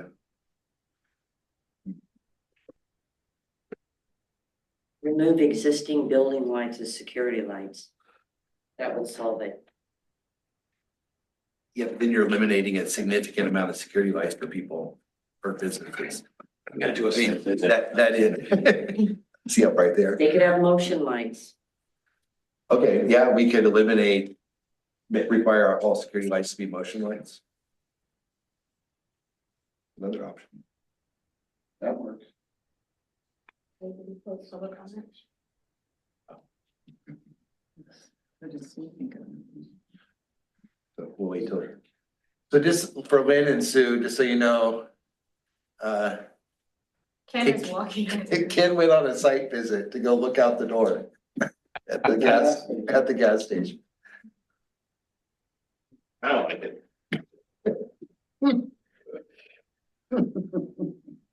What do we do about it? So the other option was require security lights to be motion activated. Period.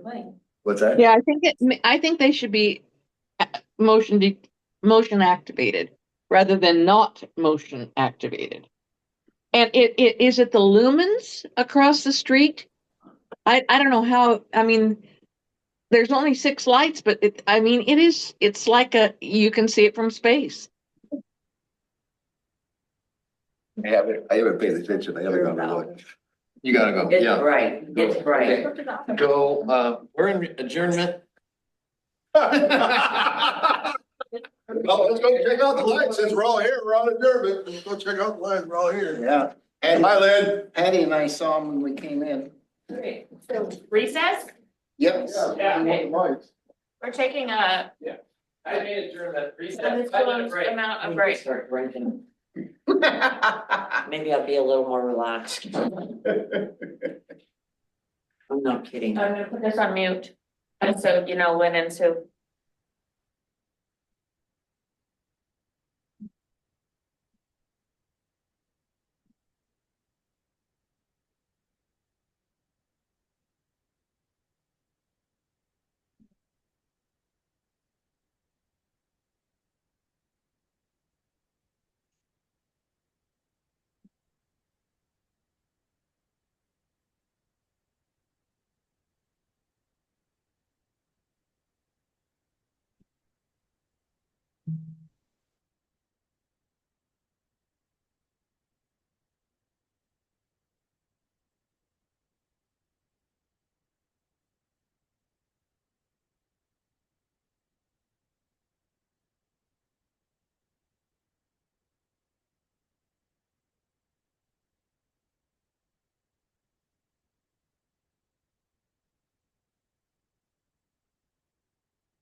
Wait, okay, we are reconvening at 8:20. Sorry, I didn't have the audio on. Ready to go? All right. I don't see Lynn yet. Oh, Limbs? Oh, Fine. Page 9, Okay, 1500 lumens, maximum brightness, so then you have 1300. Okay. We have a couple of issues that even make us feel more strong that we need to be able to complain, have complaint. Because two things we noticed. One is I noticed that the lights are not, they're more than 3,000 kelvins. They're at least 4,000, maybe 4,500. That's not illumination, that's the brightness, the color. 3,000 is a warm color. 5,000 is bluish. You know, you go, oh gosh, those fluorescent lights, I hate them. It's because they're 5K. And those are more than 3K. The regulation says 3K. The other thing is, no light can be more than 1,500. 1,500 lumens. Now, I'm not smart enough, I'm not sensitive enough to know how many lumens those lights are. But if they're more than, no one can complain. So I'm even more motivated to somehow have it be possible for violations to be corrected. And we said, I think it's brilliant to say central business district. Any discussion on that? The other idea was, what was yours? Oh, talk specifically about the gas station. I don't think we want to put that in code. Yeah. I think, That was regarding the canopy. yeah. Yeah. So do we have any other idea? What do you think of that idea, Lynn and Sue, I don't, to allow complaints by a resident, any resident on any light in the central business district? Do you think that's good, bad? You got a better idea? Go, Sue. Pardon me? Well, I was telling Sue to go ahead. Sue, thoughts? Give her a second. Okay, I'll go. Sorry, Sue. I like that. I like the central business idea because I mean, they may not be the only place that we have this situation. There's probably a couple other areas that are going to be similar, that they're going to be able to push light wherever they want. And I just don't think that's a good thing. I think we should make them, or not make them, but we should allow complaints in that district. You know, I'm having a hard time thinking of another situation where people would really be isolated from making complaints because they're not neighbors. The lights on the school impact the neighbors across the street. Again, I took a picture, didn't end up here, but there was a picture of my shadow again on that Victorian house across from the grade school, on the house, from the grade school lighting. So, but I just don't think the grade school is the sore thumb that this is. In that, even though it's not in the central business, because it's not in the central business district, not anyone can complain, even though the school is kind of, it's in violation of this. But it hasn't gone into effect yet. Will be, right? They have 2 years. That's one reason the city, because city knows they're gonna have to make some changes and they want a two-year budget cycle to be able to do it. Yeah, but the school would be in compliance right now because they haven't, it hasn't gone into effect. And if it's shining on residents, then those residents have that, aren't they the ones that can have the opportunity to complain? In 2 years. Oh, in 2 years. Well, they can complain now, but they'd have 2 years to comply. Yeah. So Lynn was all that was about Lynn's point of, it could be a problem other places, and I think he's right, like the school. But maybe Well, there's you have the old feed mill down there too. So it could shine out across, what would that be, West Main Street. feed mill. Residential, there would be nobody there to complain on that one too. Lynn, where's the feed mill you're talking about? Well, it would be like, oh, I'm trying to think of it. Well, it's where the antique place is there now. Right. Or yeah, that mall there. I mean, it would fall under the same thing. There's nobody really right there that's going to complain. It shines inside of T&E and then their Quonset hut. How deep does a central business district go? To the bank, Azalea. It's the pink on the map over there. Pink on the map. Oh, So it goes up to, is it So it's one block Azalea? west. Yeah, all the way To Second, and all the way to Olive?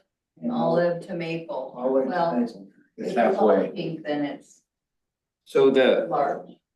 so that antique place is in it, right? Yes. Oh, yeah. Yeah. Yeah, Yep. so Lynn, that place is in it, in the central business district. Right. The way I was thinking of expanding it was and public buildings. That's the park. That's the schools City business, bus, the public building. and public buildings and the city potential. Let's see if we can get it through. They can always strike it out and pass the rest of the motion. Yeah, Okay. but I'm, At least then we're making an effort to do it, Address the to concern. address the concern. yeah. So Lynn, what do you think about adding in public buildings to address the school and the park? Yeah, I like that idea also. And we haven't heard from Sue yet. Sue, are you back? She would have liked this part. Yeah. I'm glad we still got a quorum. Okay, let me see where we are. I think I kind of paused in the cycle here so we could talk.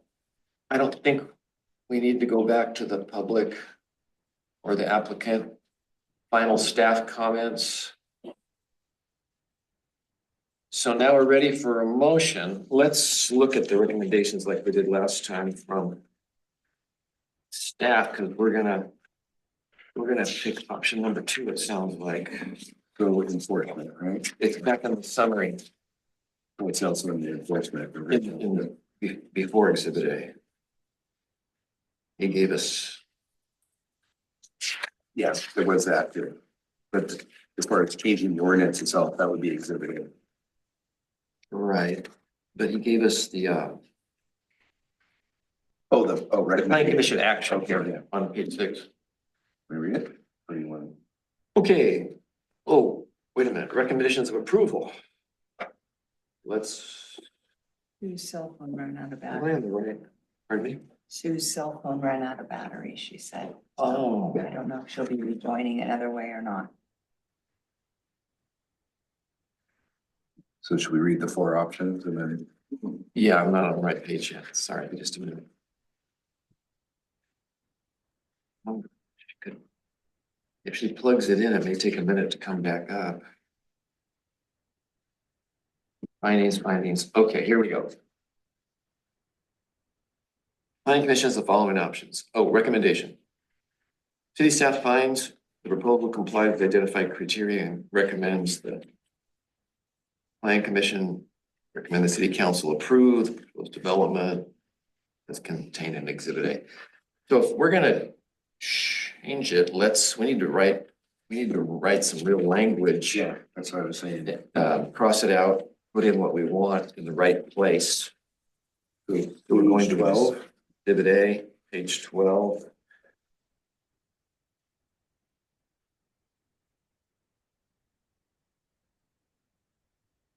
Violations and enforcement. Is Walt still available to cross this for us? Mhm. Okay. You can ask him to do this. We could actually tell him what we want. Yeah. Too bad we can't give him some feedback. No, that's not what we meant. Let's just give it a quick pass and see how ugly it is. So the second sentence is, so only those individuals directly affected by an alleged violation shall be permitted to submit a complaint to the city.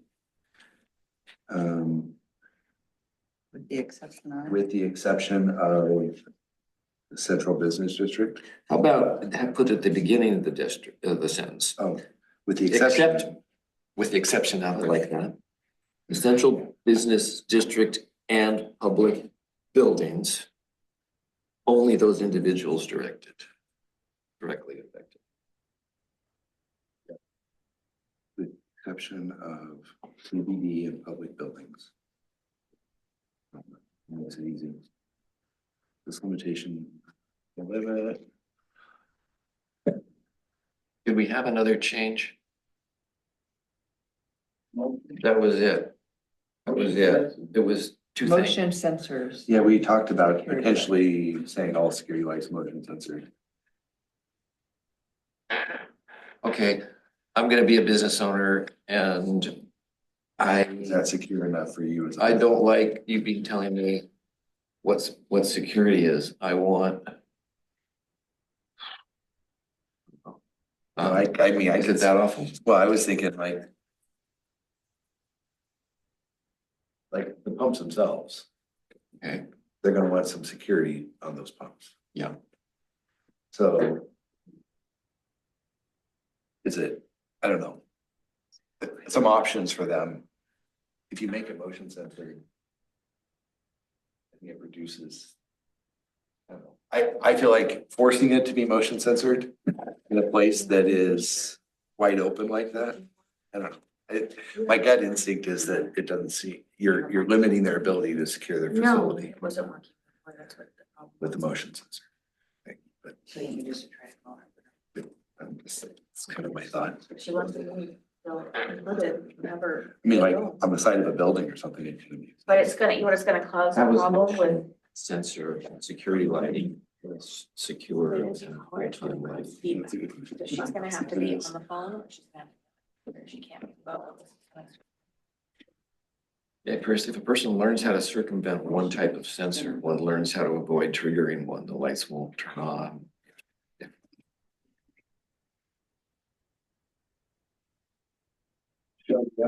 Motion sensor lights deter. Yeah, good point. And it works wonderful for them. Yeah.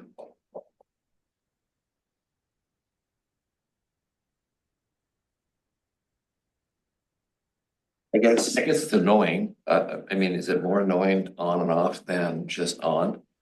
That depends on the person you're asking. yeah. Um, So we were to add that.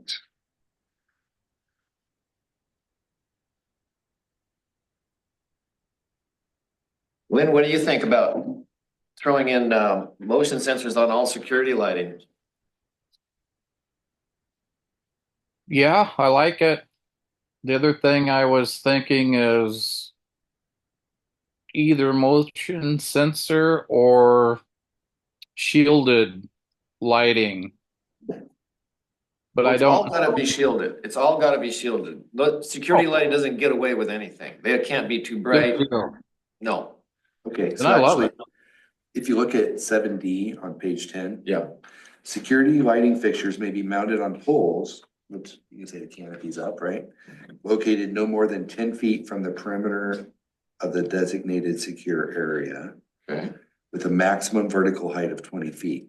okay. Is the canopy over 20 feet? No, Oh, okay. I don't think so. Does it say anything else about it? They're intended to eliminate a perimeter such as a fence line. Those intended to eliminate a perimeter fence line shall include motion sensors and be designed to be off unless triggered by an intruder. That's for a perimeter. Yeah. Lighting may illuminate vertical surfaces 8 feet above or above grade or 5 feet above doorways.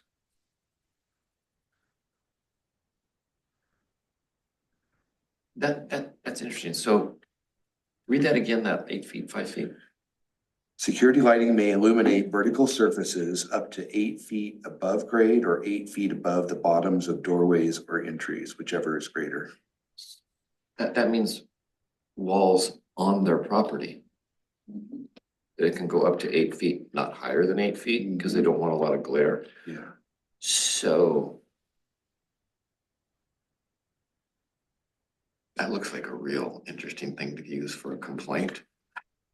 The use of general flood lighting fixtures is discouraged unless these standards can be met of being fully shielded and complying with the lighting standards.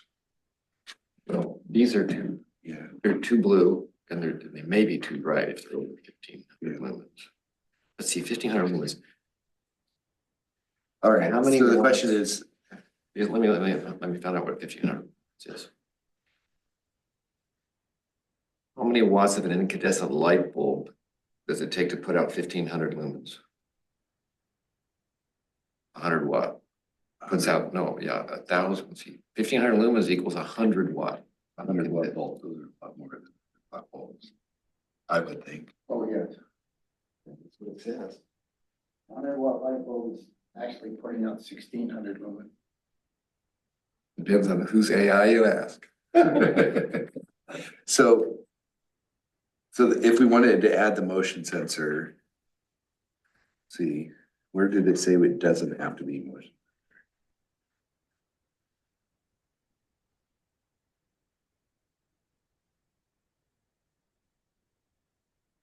Existing building lights, okay, so F, which is the building lights we use security lights provided they comply with the provisions of this subsection. Yeah, building lights may be used as security lighting. So I'd almost say we need to add a section in the security lighting that says security lighting or sensor activated. That's what we're talking about right now. Yeah. Are we gonna ask, That's the are we way gonna to say, do that. and we have two areas we're talking about. Is it, what are the businesses gonna feel like? Yeah. And how much will that? Yeah, I guess that's really, it's like, is that gonna impact business? Right.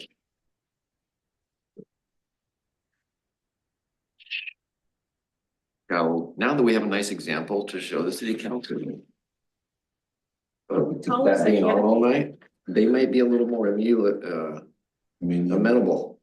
but not fancy word, amenable to motion sensor only. By the way, 25 watts of LED is equal to 1,500 lumen. Oh, LED. Yeah. But But you know, what Those probably are. I think we all know, it's kind of like meters and yards, we all know what incandescent brightnesses are, we don't know what LED brightnesses are yet.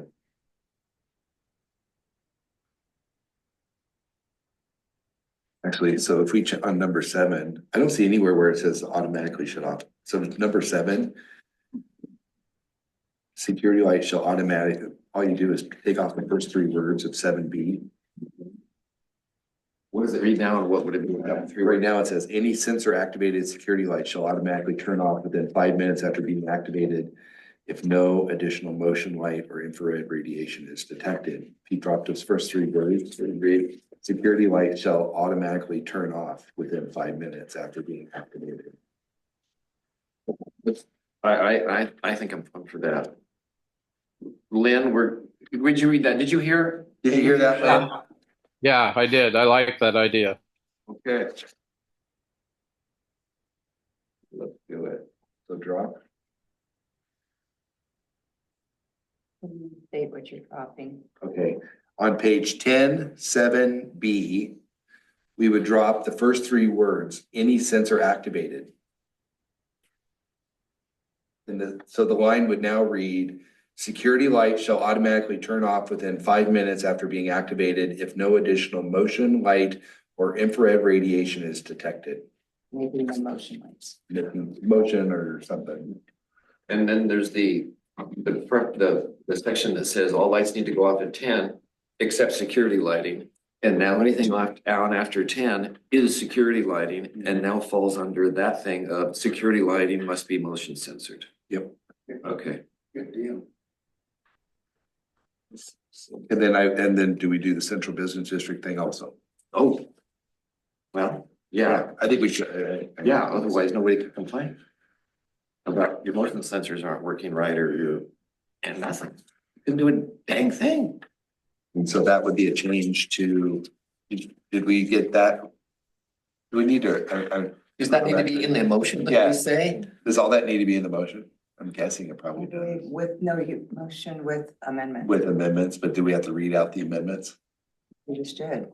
Okay, Okay, with the, You didn't finish the the violation. CBD one. Okay, so the other amendment that we would be voting on is in section A on page 12, violations and enforcement. In this, it would now read, violations shall be addressed on a complaint only basis. We would add with exception of the central business district and public buildings, only those individuals directly affected by an alleged violation shall be permitted to submit a complaint to the city. For example, a property owner subject to glare or light trespass from a neighbor. And then I would propose that we need to ask Walt to review this and make sure we didn't miss something Okay, so we're gonna pass this with with amendment. amendments and a recommendation that will review it. Will that have to go through the LCD again? As you said, With that, Angie? with the changes, does it have to go through the LCD again? And yeah, just a minute. It might. Go through who? The LCD or Go there. Yeah. Go where? The LCD. LCD do that. The LCD that Yeah, you yeah. have land conservation. Yeah, Again, I don't know that it went through that. yeah, it did. And they had no comments. Okay, I don't care what it takes. The fact that it's gonna go to city council, it's gonna come back to us, we may have to have another public hearing, I don't care. Yeah. Yes, and let's get it right. Yes. Okay. We should then continue the public hearing if that's gonna be the case. Because we have to pay for noticing every time that we have a hearing. And so this ordinance itself has already gone through 2 or 3 times between council and planning. So I do care. Costs the city money It because costs we money. delay Okay. it, yes. So how can we avoid a public hearing? So we would continue. I believe we would continue the public hearing But- to, And that would save money on notices? But only if, That's only if we. that's only if council Continuation. sends it back. I mean, Right. they can pass So this with. but, we can do option 2, which is approve the application with modifications. okay, Yeah, So we wouldn't have to have another public hearing. Yeah. you know. Unless council sends it back. Unless council sends it back, so we'll be the ones that. Well, says that that's gonna work, it has to go through us. Yes. So we would recommend, so do you want to say a motion? Yes. I move that we recommend that the city council approved of the proposed amendments. Approval of the proposed amendments adopting modified findings of changes related to enforcement and motion sensor of security lighting. We recommend to city council to approve it. Okay, a second on that? I have a hand raised. Yeah, just Sue, I think, has her hand raised. Oh, good. I'm not sure here. We're gonna, yeah, hold on, her, good for you. So She's she back. said her mic wasn't working. So is she calling I you? called her and it went straight to voicemail, so. She may be back up. Like she's on, she can talk. If her mic's working, I would be able to hear her right now. Oh, here, wait. Allow to talk, now talk. She says I can. Okay, can you hear me now? You're back. Okay, So did you? I'll second it. I answered a lot of questions. Yep. Thank you, Dang Sue. you, Sue, I was gonna do that. All right, well, let's do a roll vote. Moore, aye. Freiberger, aye. Richardson, Carl, I. Sorry. Carl, I. Okay. So do you take this to open?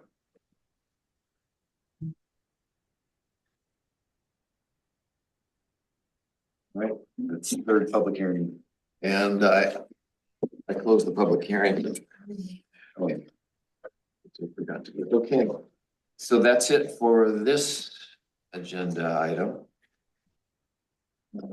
Good work. Good work.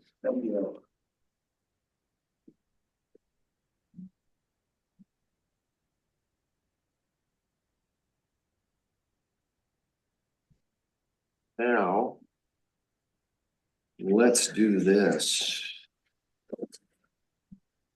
Next one.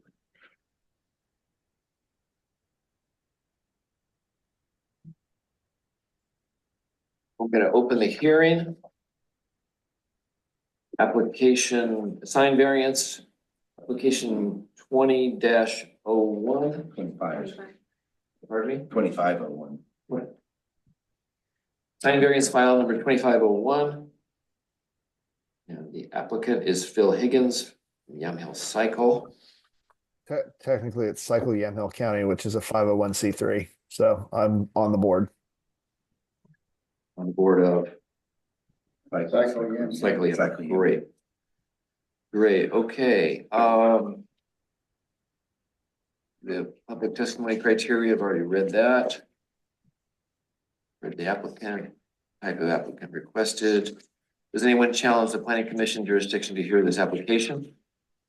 If any member has a personal bias or conflict of interest, they shall declare it now. That's people on the council. Any member of the commission has made a site visit, they shall state their impressions or observations. City staff report. The application is chapter 1064, contains sign regulations, establishing specific regulations for public use and facilities. Subsection 1 states only one freestanding monument sign shall be permitted not to exceed 18 square feet in sign area and 5 feet in height. Park site contains a freestanding entrance sign saying Beulah Park. Cycle Yamhill wishes to place a second freestanding sign on the property. This sign is designed to provide information on gravel trails routes for bicycles. Advertising spaces will be allocated for local business with the intent of generating interest in visiting local merchants. This sign will have a height of approximately 14 feet and a sign area of approximately 40 square feet. The placement of the second freestanding sign along with the Those numbers aren't correct. advertising spaces will be out. Okay. Those are not correct. 40 square feet. Yeah, I know. It seems huge. And 14 feet tall. No. Yeah, Okay, none of so that. can you tell me what they should be, please?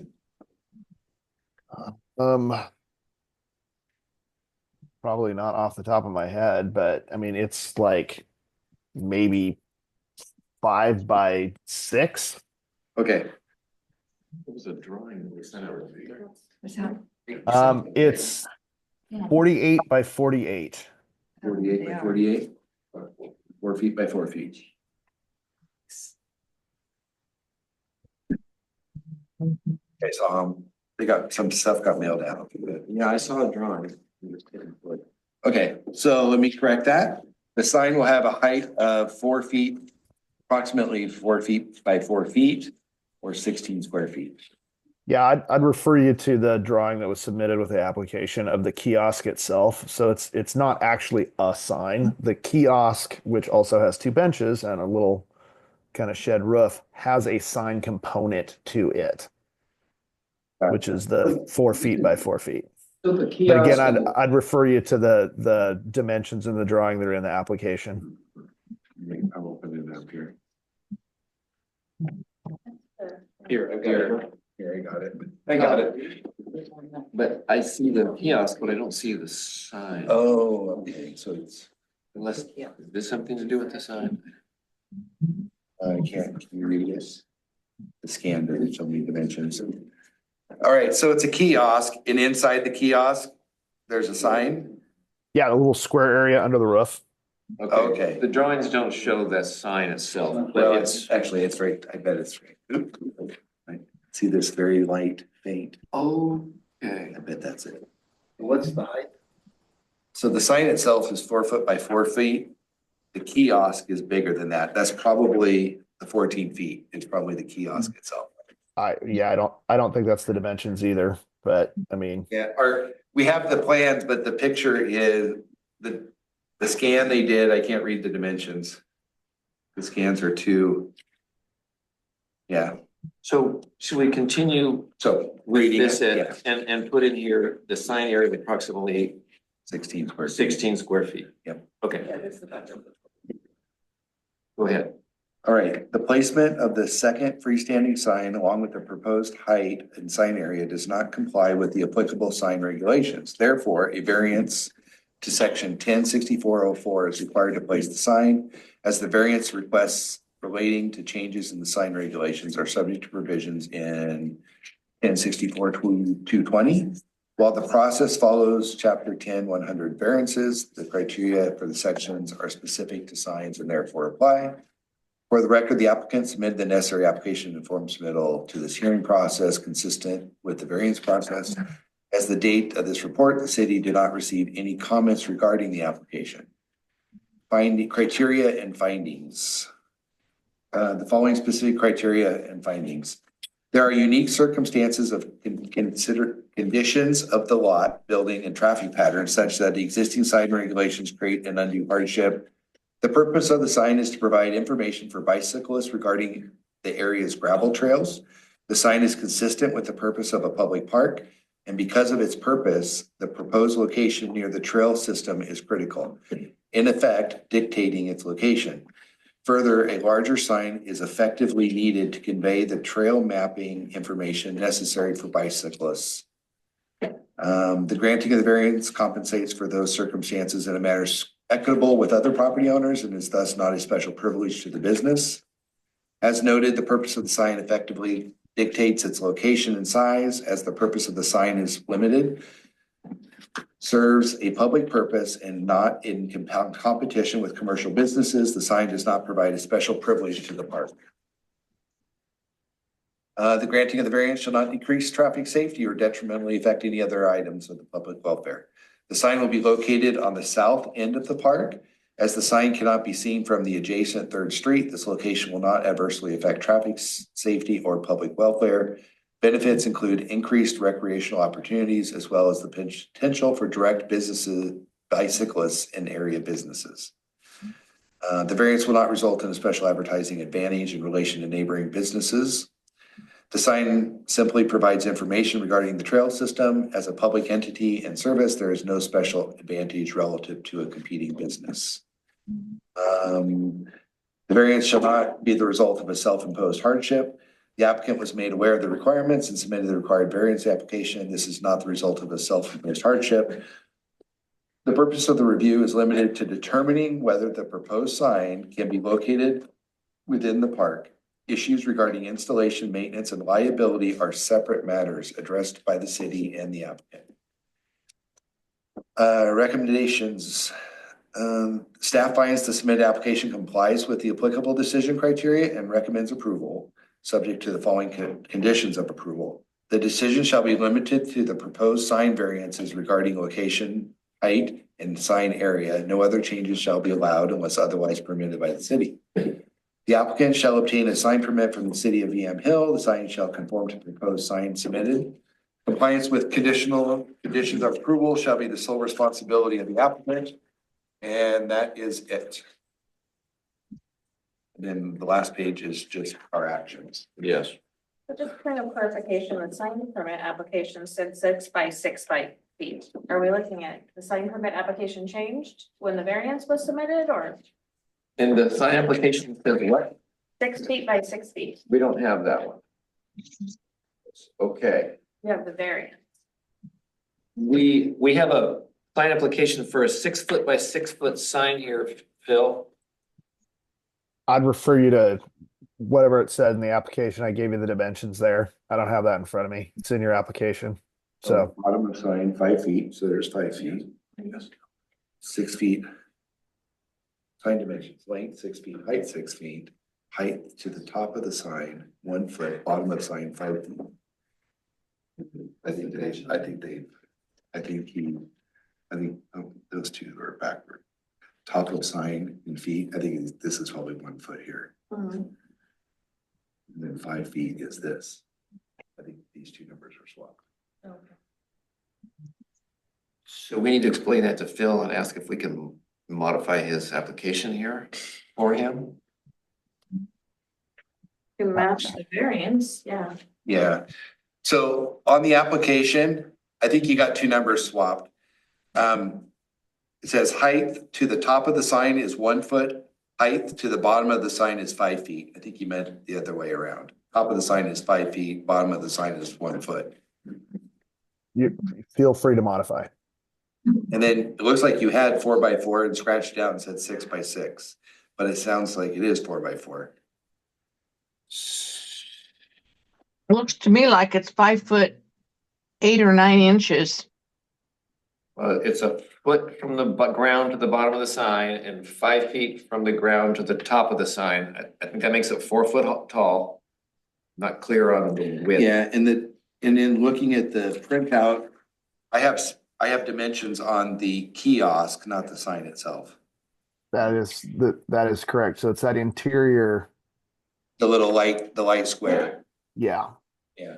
Does that look like it's square, the sign? It doesn't look quite square, but Is it taller than it is wide?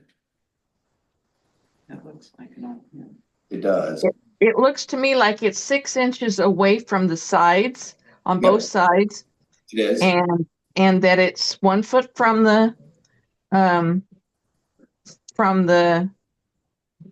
ground, Correct. but then the measurement is 5 feet 8 or 9 inches wide.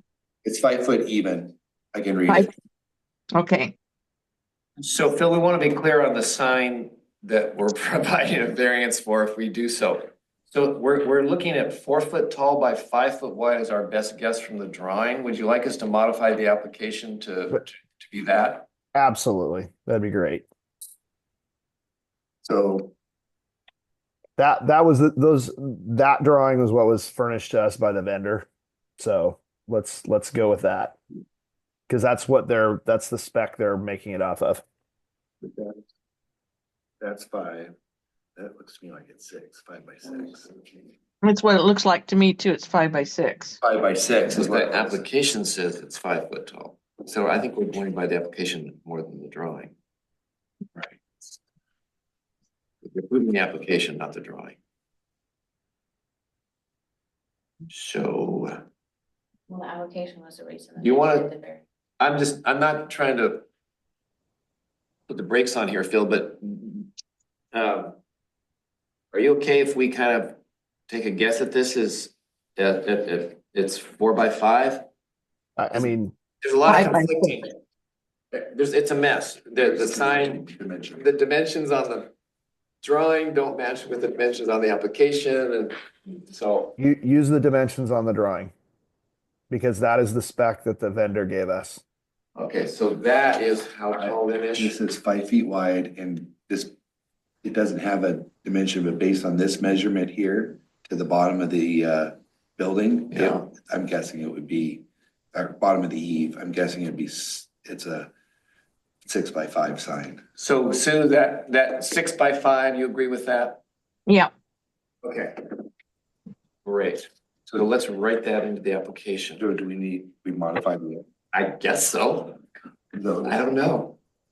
Just What's the question? lightly cross it out and then write it to the side. Yeah, I think so. We're gonna modify his application. Should I do it again or? The other thing is, like, you need to resubmit this, but then it goes over. Yeah. All right, so change that to 5. We've got public, testimony that's okay. Okay. 5 by 6. And then the bottom of the sign is 1 foot, the top What you say changes it? is 7. 7 feet. There's more stuff that's gonna come to us from the guys in the audience, and we're gonna do our best right now, and with, this isn't cast in concrete, by the time we get to them, they may give us information that we change this again, that's fine. Okay, so I've marked it up. So, Okay. so the dimensions now I wrote 5 by 6, 30 square feet. The top of the sign is 7 feet up. That's my best guess. I think that gives them the biggest, it could be smaller. It could be smaller. That's the right? biggest. That's all they need. Okay, let's see, where are we on this? 6. We just did staff report. City staff report, questions to staff. Any questions, Sue or Lynn, amongst ourselves? nope. Okay, correspondence? Nope. Correspondence, I no. have no correspondence. Application, applicant's presentation. Bill, you ready for that? Did you not get that in the package? Oh, they sent them. What? It's not here, but we got emailed a bunch of stuff. Okay. Information was provided. Yeah, it was emailed to us. Yeah, I mean the application package, which I mean obviously you can review at your leisure. So Cycle Yamhill County, again, 501c3 nonprofit. We got a $70,000 grant from Travel Oregon to establish the gravel trail route system, phase one, which was 8 different routes, 4 of them right out of McMinnville, 4 of them right out of Yamhill. We got permits from Public Works to put signage in their right of way. Those signs, some of those signs are already up. The balance of those will be put up through February and March. There are 3 kiosk locations. One is at Tommy's Bike Shop in McMinnville. One is in Ed Grenfell Park off Baker Creek Road in McMinnville. And then the other is proposed to be here in Beulah Park in Yamhill. So as part of that grant application, we did have the money set aside to give the city of Yamhill the kiosk, as well as the associated signage for that. The point of the gravel trail system is primarily for economic development work. So to encourage visitation and to encourage people who are visiting to ride in responsible ways that minimize their impact with freight and passenger traffic. And then there's a whole bunch of stuff, and I can share my screen and kind of scroll through the signage just so that when you see it, you'll recognize it out in the great big world. But there's a ton of signage that we had designed that'll be you'll start seeing pop up in county right away. Well, we're in a public hearing here, and I think it'd be nice if, can you let him share his screen? Let me know when you're ready.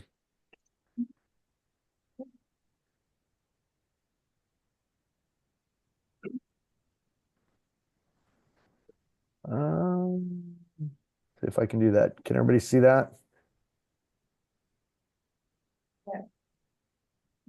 Yes. Yes. Yeah. Okay. Can you blow it up?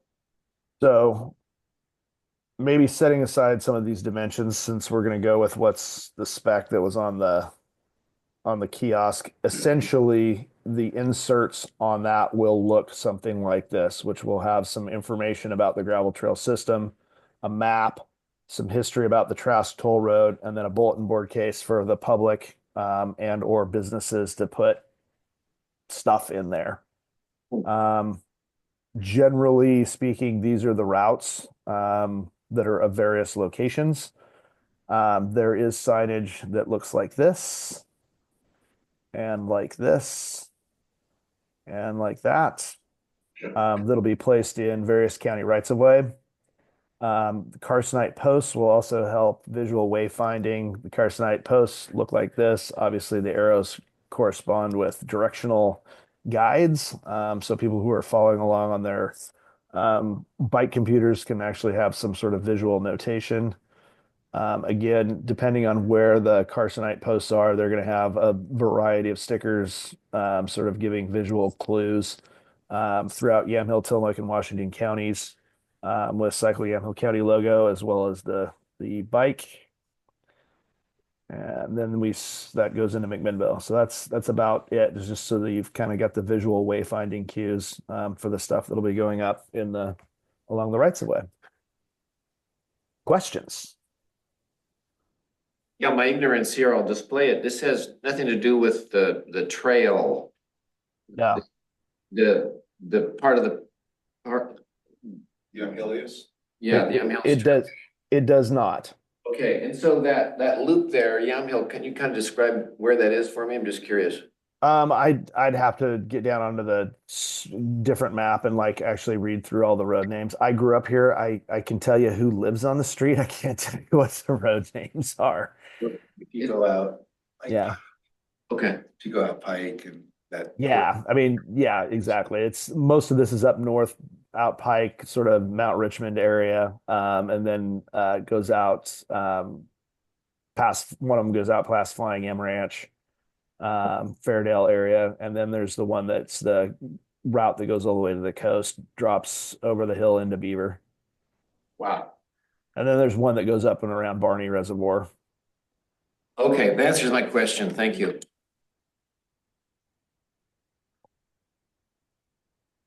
All right, are you done with your presentation, Phil? Yeah, there we go. We'll stop Right. sharing. Thank you. So again, I will say this is all, you know, we have the money's been deployed, all the county right-of-way permits are done. So really, you know, the kiosk is something that we're giving to you guys to sort of, you know, people are going to be riding out of Beulah Park regardless because there's restrooms there and it's a public park and there's, you know, parking. We're giving you the kiosk so that it makes it a more pleasant and engaging experience. So when people come to Yamhill, that they actually imprint on it and remember it and want to come back. But the rest of the stuff's already a done deal. So the kiosk for you guys is sort of the frosting on the cake. Right, thank you. Any testimony in favor? Any testimony against? Neutral test, oh, yeah. Yeah, sorry, did you have, what's your testimony? Against, please. Against? Yes, Okay, Brian Schmidt, 7580 Northeast Hendricks Road. So I'm just curious, what's your address again? 7580 Northeast Hendricks Road. So I've been pretty involved with this Yamhill Trail thing, which was a light rail when we found out when we filed for the email. So I don't know, you want to stay in scope here, of course. It's just, anyway, so I'm just curious, who is Phil Higgins? And I know he's pretty active in trying to get that Yamhill Trail through. And I just wondered, what does this have to do with Yamhill? And I was also curious, in the park and the citizens here, because I believe the park is for the citizens here primarily, right? And then also, are these trails in existence right now? And also, who has the authority to place a sign at this park? Is it not citizens here? So how can an outside entity come in? I'm not opposed to having a sign there. I just want it to be in service of the citizens of the county, of the city. So I just have a lot of questions here and then just kind of lack of organization. And here we are basically redoing his application form. I'm like, come on, you guys, you know what I mean? To them, if you're going to be an organization on profit, you should make your application. So basically I have a lot of questions about it. How does that serve the city and why here? And also, I don't know that the Grinville. At Grinfield and Grinfield, there's two. And what county commissioner approved? Can we wait until you? Yeah, I just didn't see how those could be approved just because, I kind of know the makeup of the board right now, the BOC. So I didn't see how that could be true, that this would get approved. So are these trails in existence? Will serve this city, the park, and who gets authority to place signs at this park? We're asking for variance and for permission to place a sign. So that's two different things. Permission and authority. Can you talk about permission again? Yeah, so can I place a sign at the park? And if it is within your regulations, do I have to come here? Right? No, right? You have to give me permission for it. And then also, if my sign is bigger than what the rules say, then I have to get it. That's a separate thing, right? So I don't really know what we're discussing here. If it's like, can anybody place a sign at the park or do you have to own the park? You know what I mean? So we're talking about two different things here. So I think I pretty well muddied the waters there. What's that? He has gotten to council and council is okay with it being at the park. So this is just about filling out the application and going through the variance Okay, for the sign. It's been approved. thank you. And you, sir? I'm James Goings. I'm from McMinnville. I'm 2126 Northwest Elm Street. I work with the sign programs and Phil brought up Ed Grinfield or Grinfield. I don't know which one he's talking about. One's out 18 and one's out Baker Creek Road. And if it's out Baker Creek Road, which county commissioner approved to him putting a sign there? That would be a question for you, Mr. Higgins. Well, he's not. Okay, so that would be to you guys to find out then. And my other concern is if we're putting a sign here, the west side trail, what I call it is when the farmers find out about this, because we're going to ask for some copies, and I know your attorney is, but we'll be getting a hold of the Van Dykes, the Gablers, and letting them know about what's happening in here and letting them know what's going to be going on in the park because they're the most powerful farmers in Yamhill County. And I believe it's I won't mention those names, but they're gonna wanna know about the trail stuff going on. I know it's a bike path, but this is my concern for a planning commission not knowing the farmers know, and that's how the West Sider Trail started. The Yamhill Trail started. Nobody knew, and then they started doing a permit and nobody knew about it and it got put through. And then the farmers found out a little bit later, then Luba got involved and it was a big mess. I think the farmers need to know that all this stuff, and Phil Higgins was part of it. And so we need to find out, our farmers need to know. Well, that's my concern. Thank you. Let's see, to speak against, neutral testimony.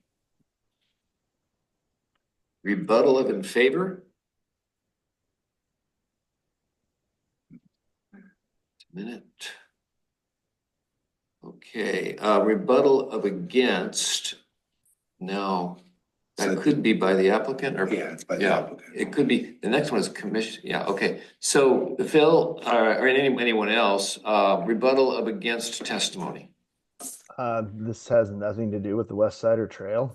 So, I mean, the rest of it, I'm not even sure where to start to unravel the conspiracy theories. So, yeah, just it's not part of the trail. Do any of these paths? They're on public right of way. There are actually routes that people are currently riding on public roads. But this is We're not existing building- gravel roads, correct? Correct. We're not building anything. We're merely putting wayfinding signage with a permit in the public right of way. So, we're not discussing yet, so. Right, which, I mean, it doesn't apply to you because it's in the county and you don't have jurisdiction over it. So that's already been done. Oh, go ahead, Phil, with your rebuttal. We're not gonna ask anyone, we may come back with more questions, but go ahead. I mean, I'm not sure what to rebut. I don't think anything actually had anything to do with the application, which was for a sign variance. Okay, thank you.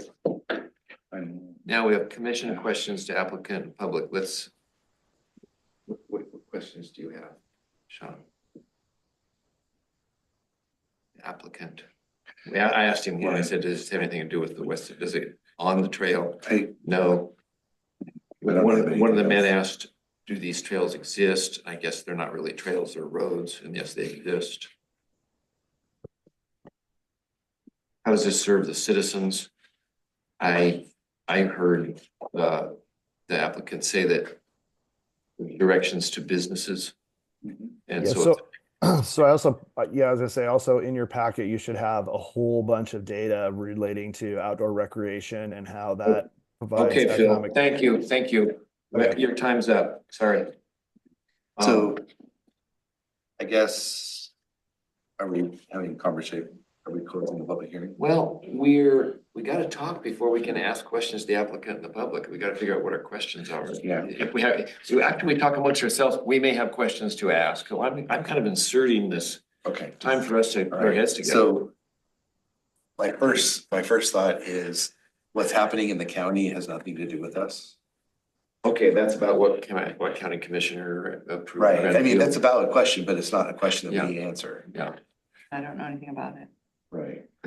So having a kiosk here showing routes it doesn't, I mean, if they're existing routes or whether it's trail or whatever, I guess. I think the concept that the council, I'm speaking as a representative tonight, understood is that the purpose of the sign, and as the owner of the park, the city approved of the donation that they wanted to make, and the question was the variance. But the purpose of it was to bring outside cyclists to Yamhill to boost economic development in Yamhill, which is the #1 priority of the current council. So they, for those reasons, were Right, and very much interested in it. we're not approving whether or not this is something we want in our town. We're approving whether or not the sign variance is causing irreparable or some kind of issue for the city residents. So the question is, does this serve the citizens, who has the authority? I get, well, The city does. I would say the city council is one. that has the authority. And does a citizen have a permission to put up a sign? I don't know. That's up to the But city. that's not a question that we would need to answer tonight. No, it's the city council. Okay. So, yeah, cities spend money to hire people to create websites, to create tourism. We want Well, people to we've come had- here and rent our B&Bs. We want people to eat here. We want people to see we're on the map. So, and that city council already said all that, so I hear that. Okay, do we have any questions? Lynn, do you have any more parts of the, or Sue, do you have any more discussion for? The question I have, and apparently it may be irrelevant because we're talking about a sign, but it sounds to me as though is this the start of the trail? So that people would be coming and parking at the park and going out on their bike, leaving their cars and getting on their bikes and going out from there? Well, I think that could happen. It may also be that they come from somewhere else on their bike and they stop and look at this sign. What does that do for the city for the park if there's events, and there's quite a few events that goes on during the summer?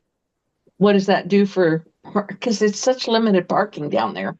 Actually, I was just thinking, it seems like they've added some parking, haven't they? It seems like there's more parking than there was. 100%. I know they did for the Derby days, but I don't know if it was percent. It seems like they. So you have a concern about the parking that the bicyclists would create, the parking congestion that bicyclists could potentially create.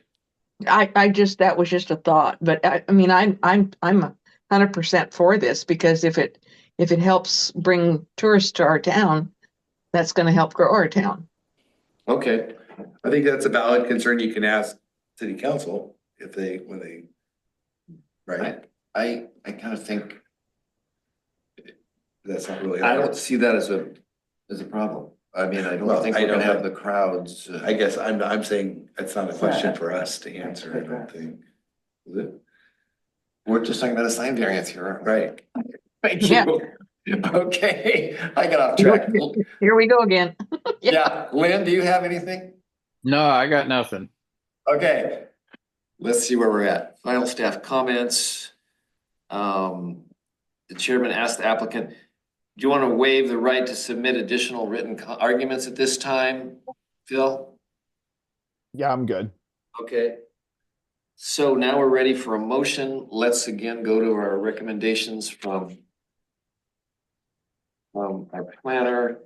He says that he recommends we approve it with, and the conditions of approval are, let's just remind ourselves that we're not giving a blank check here. It's limited to the proposed sign variance regarding the location, structure, and height and sign area. No other changes shall be allowed unless otherwise permitted. The applicant shall obtain a sign permit.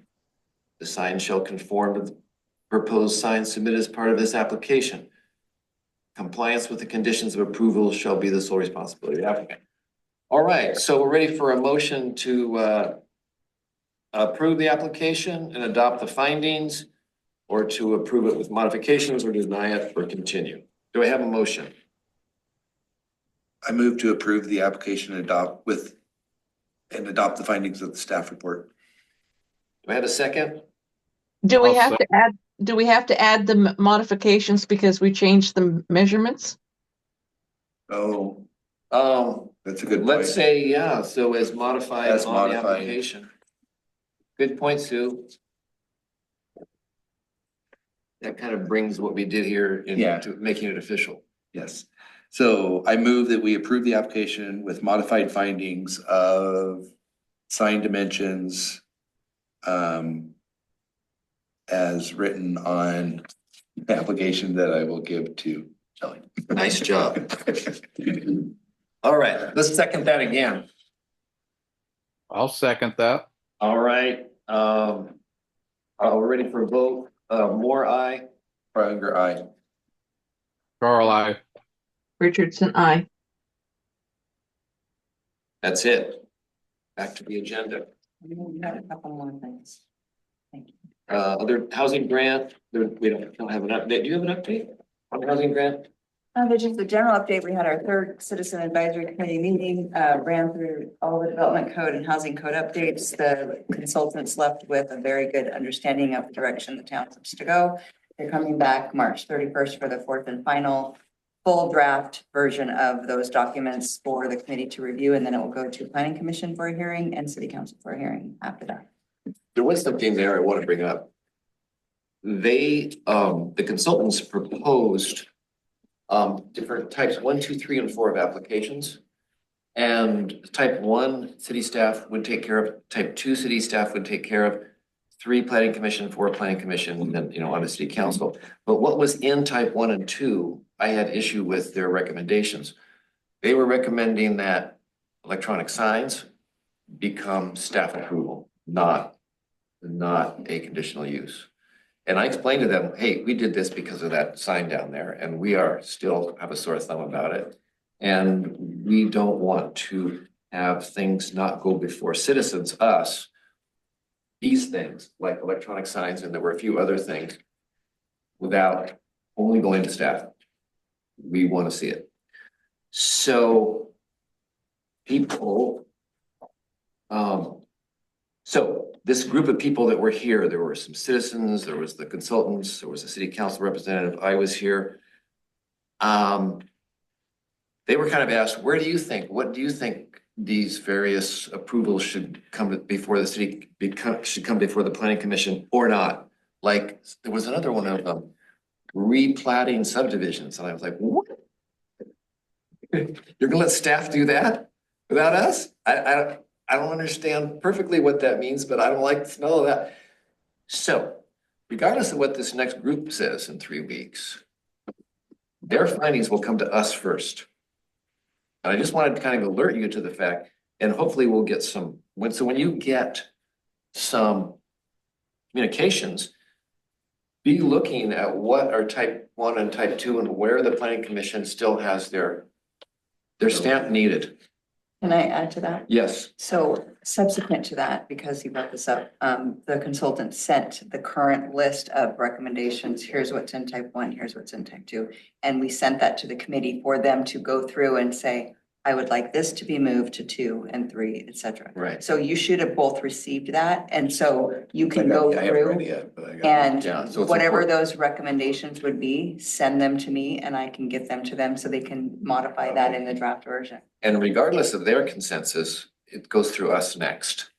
But I think they were Okay. open to Yeah. your viewpoint. So whether I did a good enough job of letting them know our personality of this town is different than the other towns you see, Mr. Rux, Yeah. I don't know how I did it, see how good a politicking I did.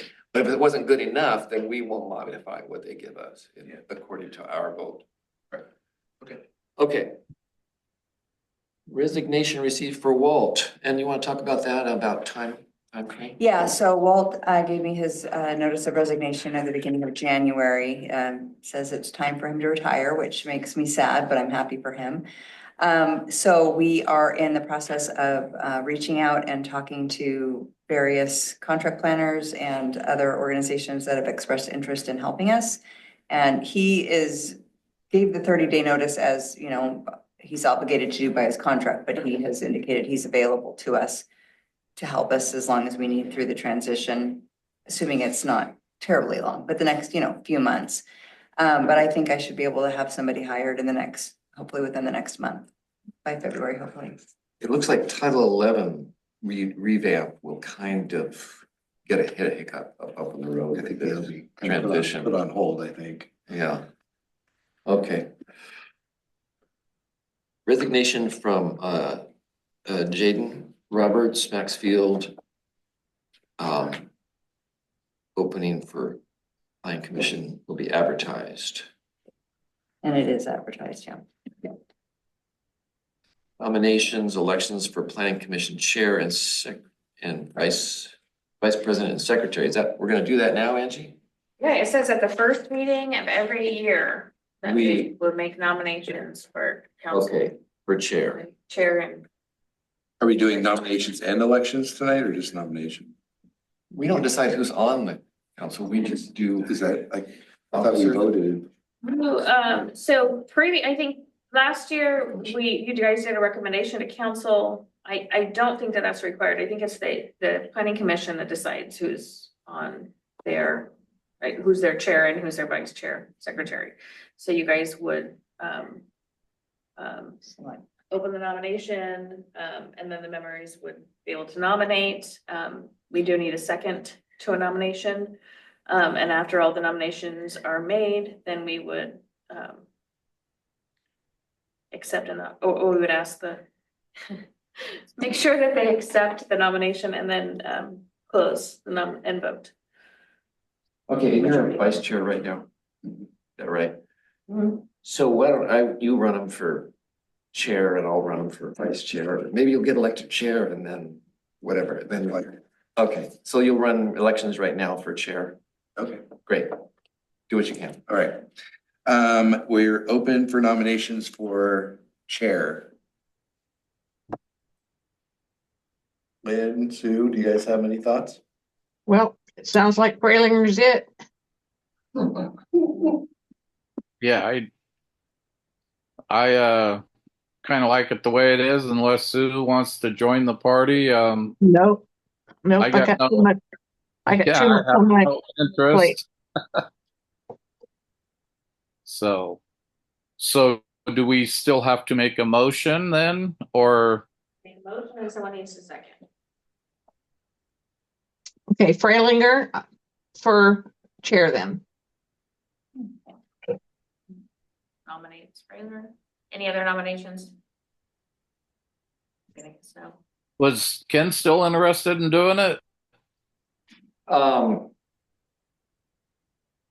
yeah, I would, Well, which one of you wants to do it? You can nominate both. Nominate both and vote. If you want, and then you can vote, and then would be the majority that wins. well, Sean, would you like to be Well, is chair? there I'm not? open to it. Okay. Well, what? That sounds good. I'll let you duke it out with Patty. Second. Somebody seconded. Okay, I'll second it. Okay. All right, let's vote. Richardson, I. Carl, I.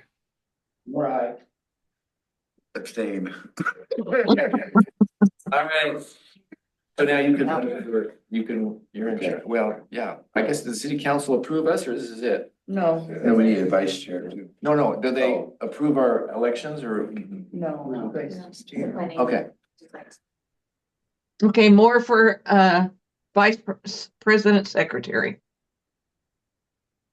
Vice chair Vice chair. and secretary.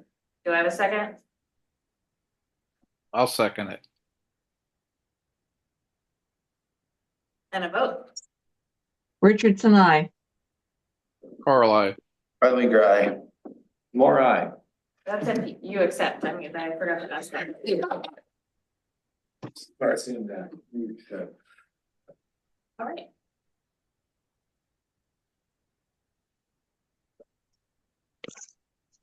It's the same. Oh. So he's it now then. Yeah. He did. He gets to adjourn the meeting. He gets the gavel. Adjourn your meeting. Can I ask you a quick question? Have there been applications for the planning commission? I don't have any applications yet for planning commission. It's been advertised None have for come in? about a month. Nobody wants to do it? What?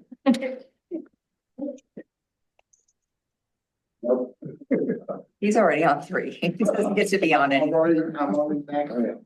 So I guess with that, we're adjourned. All right. Great. Good job, gentlemen. Good job, guys. Ladies. Question before you leave. When is the next meeting? Because isn't the next meeting on a holiday? February one was changed to the week after the holiday, so it won't be President's Day, it will be the following Monday. Yeah, we, I believe Good. it Leave it, I'll went out. So it's February. February 24th? Yeah. Okay, just confirming. Oh, what are you gonna say? Yes, February 24th. About the water? Okay. Oh, yeah. Yeah, and, it's kind of convoluted. It's not long. It's just our ordinance actually does on the live